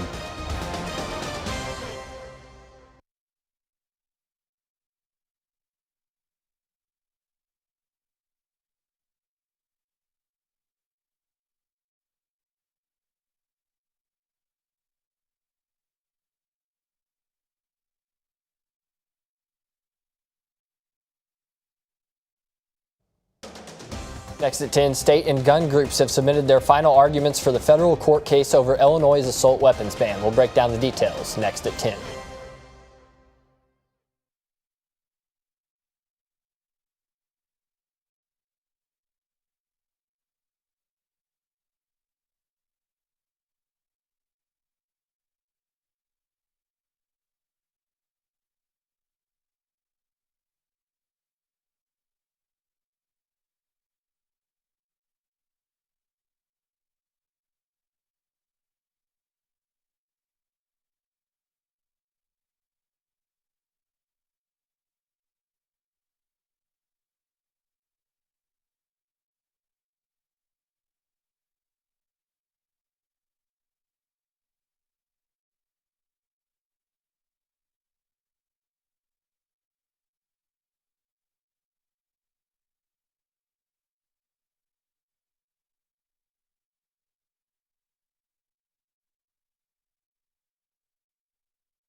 Well, it has been an active afternoon with field fires that have gotten out of control. We're going to have live reports coming up of that, a complete recap of what took place here this afternoon. We can thank these gusty winds that have been upwards of 40 to 45 miles an hour at times, still gusting to 33 in Decatur, 28 in Danville, and in Paris. The bad news is the winds typically die down at nighttime. They're not going to die down tonight, and they're going to be back up there again tomorrow with those gusty winds returning once again. We're awaiting a cold front to move through, eventually some rain, but that doesn't get here until late tomorrow night. So the wind and the mild conditions continue. Again, a complete recap of our fires here this afternoon coming up as WCA3 News starts right now. Continue our breaking news since 4 p.m. Firefighters and farmers were battling a fire today in Champaign County, and now there are others elsewhere.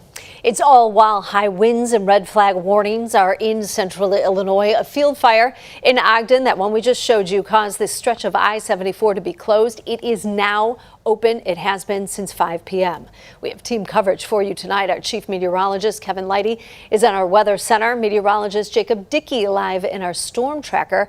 All right, first to Jacob, there was another field fire in central Illinois, and now a possible combine fire. What do you know? Yes, Jennifer, we reached out to the Iroquois County EMA office to learn more about a couple of fires that came from here. Some of the information, we have some video from a fire earlier south and west of Crescent City. That fire was one that burned a little area there of field. You can see the video of that up now. That fire was caused by maybe a combine. They don't know the exact cause at this time, still investigating, but once it started, it spread quickly across the field, and firefighters were able to get it under control with the help of Woodland, Milford, Gilman, and Crescent City departments there. It was not as big as the Champaign County one. That one remains the biggest one. We also know a couple of other information, a couple other fires. St. Anne Fire, Kankakee County, had a fire. They requested some help. We don't have a lot about that. It seems like maybe that fire is under control. And then there's another fire here north of Martinton that was earlier, had some help requested it, but they were able to contain that blaze. One thing to mention, Jennifer, there's a big difference in field fire, whether it's like behind me here, this corn stubble in the ground, or Brandon as well, if it's the full field here, the tall corn that's still in place. When that field fire in Champaign County burned, that tall corn spread that much quicker. That makes a harder time to get it under control. We're going to keep you updated on this, and we may have to do this all over again tomorrow, live in the Storm Tracker in Iroquois County. I'm Jacob Dicky. Back to you.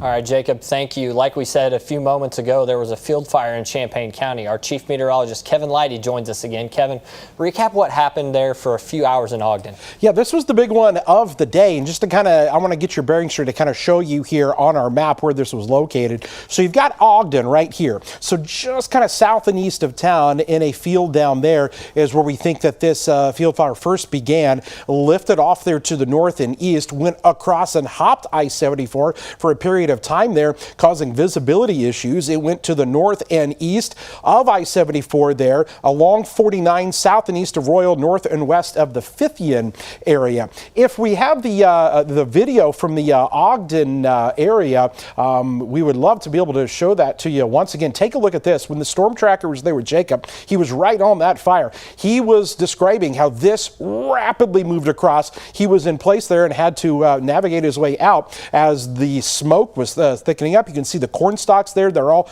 blowing there with the wind picking all of that up, and it spread really, really fast. He said you can see some of the flames there. From fields that have not been harvested yet to fields that have. It really didn't matter because there's still a lot of that corn stalk vegetation there. And look at the winds blowing that across.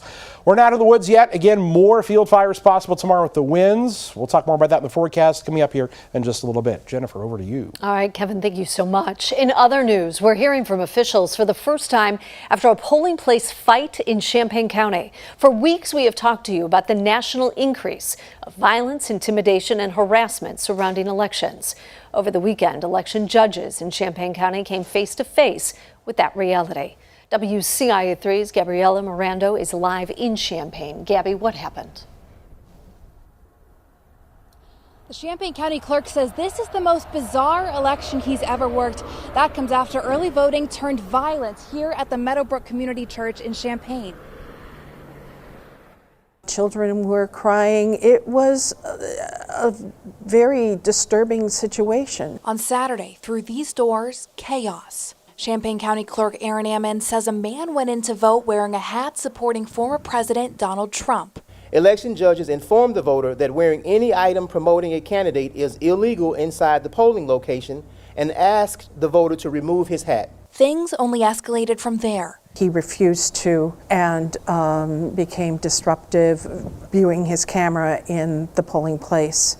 And there was an altercation with that voter and another voter in line. Diane Pritchard is an election judge at Meadowbrook Community Church. She wasn't there when it happened, but heard about it right away on Monday. He was saying he was being denied his right to vote. All they had asked was that he remove his hat. They said they were shaken up at the time, that other voters in line were shaken up. The Brennan Center for Justice reports 70% of local election officials feel that threats have increased since 2020. State's Attorney Julia Reitz doesn't want that to happen in Champaign County. Simply put, we want people to exercise their right to vote freely and fairly, without restriction and without drama. Ammon says his office is working closely with law enforcement and other organizations, seeing how they can ramp up security at polling places in the future. There's no place for violence or any form of disruption at our polling locations in Champaign County. Champaign police did respond to the altercation, but the state's attorney says no arrests were made. The investigation is still ongoing, so she couldn't provide any more details or any reasoning as to why. She'll keep working with law enforcement as the investigation continues. For now, live in Champaign, Gabriela Mirando, WCIA 3, your local news leader. Gabriela, thank you. A man armed with a sword who led Decatur police on a chase has been sentenced to 8 years. 36-year-old Nathaniel Sperry was driving a stolen pickup truck. The chase went throughout the city and around the county. Sperry eventually stopped, tried to run away, and was caught. He had an almost 3-foot blade in the truck. A judge recommended Sperry for drug abuse treatment. He's also been recently sentenced for crimes in Shelby and Fayette counties. A Central Illinois Fire Department is bringing back something to help the community. They'll be keeping people safe. Plus, wreaths are needed for fallen veterans and more in Vermilion County, what they're doing this upcoming holiday season. All right, Kevin is back, and you really almost need to be a timeline of, okay, the fire here, the fire. I mean, it's getting a little confusing. And listen, you could potentially, we can't confirm this, but you could connect all of those because, again, all the winds were blowing south to north. You pick up any of those embers, it doesn't matter. It's random as to which field may catch on fire, and they're all kind of moving in the same direction. The same thing could happen again tomorrow with more of this. High temperatures today that were in the lower and mid 80s, record-breaking highs in many locations. Some of the warmest temperatures we've seen this late in the year ever. We'll talk more about how tomorrow could be similar to today when we come back. A live News Nation special. It's time to have your final say on this year's race for the White House. Join Cuomo, O'Reilly, Smith, plus Cuban, Palin, and Kennedy. Tomorrow, only on News Nation. Define News Nation. Go to joinnn.com.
Now, Central Illinois' most accurate forecast with meteorologist Kevin Lighty. So we're just running a time lapse here from our camera from earlier today. You can almost kind of see off in the distance the smoke that formed there, and you can see it kind of rolling across the sky. This was again looking towards the Ogden area, and then you can see again, look at that smoke, a distinct difference there between kind of the bluer skies and where some of the grays. I know it's kind of tough to see, but it was definitely obvious out there with those strong gusty winds. Temperatures here still tonight are still into the mid and upper 70s. It is warm tonight. Clouds have moved back in as well this afternoon, and still a handful of wind gusts. 33 in Decatur, 28 in Paris. They're going to come down a little bit. We were near 45-mile-an-hour winds earlier this afternoon. We're going to be probably staying in the 25 to 30-mile-per-hour range tonight, but then they're going to come back again tomorrow. Showing you once again a couple of these fires as the location where they were, kind of south and east of Ogden. Again, traveled to the north. Further fire there that went north of I-74. And then up into Iroquois County. Again, we're basically going straight due north here. So the one that could have formed between Onarga and Crescent City, kind of that same area. Again, these embers get picked up here and easily transported. This is light stuff. These corn stalks and whatnot, it's light, and they can get carried, a quarter mile away, half mile away, set another field on fire. Red flag warning in effect here. Again, we just had the perfect ingredients of the moderate drought, the gusty winds, the low relative humidity, and guess what? This same set of ingredients comes together again tomorrow, and we could be doing this all over again. So we stress, please do not do any burning. Again, we don't know for sure the exact causes of some of these. Was it from a combine? Was it from somebody throwing out a cigarette? Was it from, any number of things, that could have occurred? We don't know. But all we know is you got to be careful out there in this type of scenario in these winds, as many of the farmers know already. But things have calmed down, at least for the time being. Well, let's talk about rain and storms that are going to move in late tomorrow night into Thursday. Much needed rain. This will definitely help the situation out quite a bit if we can get some of this rain in here. Looks like it's going to be around for the first half of Thursday, but clearing out by the time we get to Thursday night. We still think that the timeline of this is looking good for those trick-or-treaters. But the other thing I want to mention, there is the possibility of a strong storm or two with the line tomorrow night into Thursday morning. Marginal risk from the Storm Prediction Center, so we're going to be watching out for that again here in about 30 hours or so. 64, windy and warm tonight. We're back there tomorrow. I mean, it's similar. It's 82. It's gusts of 40 miles an hour and continued fire weather issues out there, so please be careful. The 66 that you see on Halloween, you may think, okay, that's not bad. Well, that actually comes early in the day. Temperatures fall back down to the 50s, so by the evening, it's going to be quite a bit cooler. It's still going to be windy. So I think you're still going to need that coat potentially for Thursday night if you're going out trick-or-treating with the kids. Friday looks good. We've got the weekend here where Saturday is okay for the Illini game, but Sunday the rain moves in. We got daylight saving time, and then we start out next week on a wet note. Again, more good news to try to put some moisture back down in those fields. I think it's important to stress, don't burn. Yes, that should be an obvious by now. Red flag warning means please do not burn, and it'll be in effect again tomorrow as well. All right, Kevin, thank you. The U of I is hoping to make it easier for students to go to college, the program that's now even more affordable. And a Parkland graduate will be on the World Series diamond as an umpire. How long he's been doing his job.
Live from your local news leader, Jennifer Roscoe, Brandon Morano, Central Illinois' most accurate forecast with meteorologist Kevin Livey and Glenn Kinley on sports.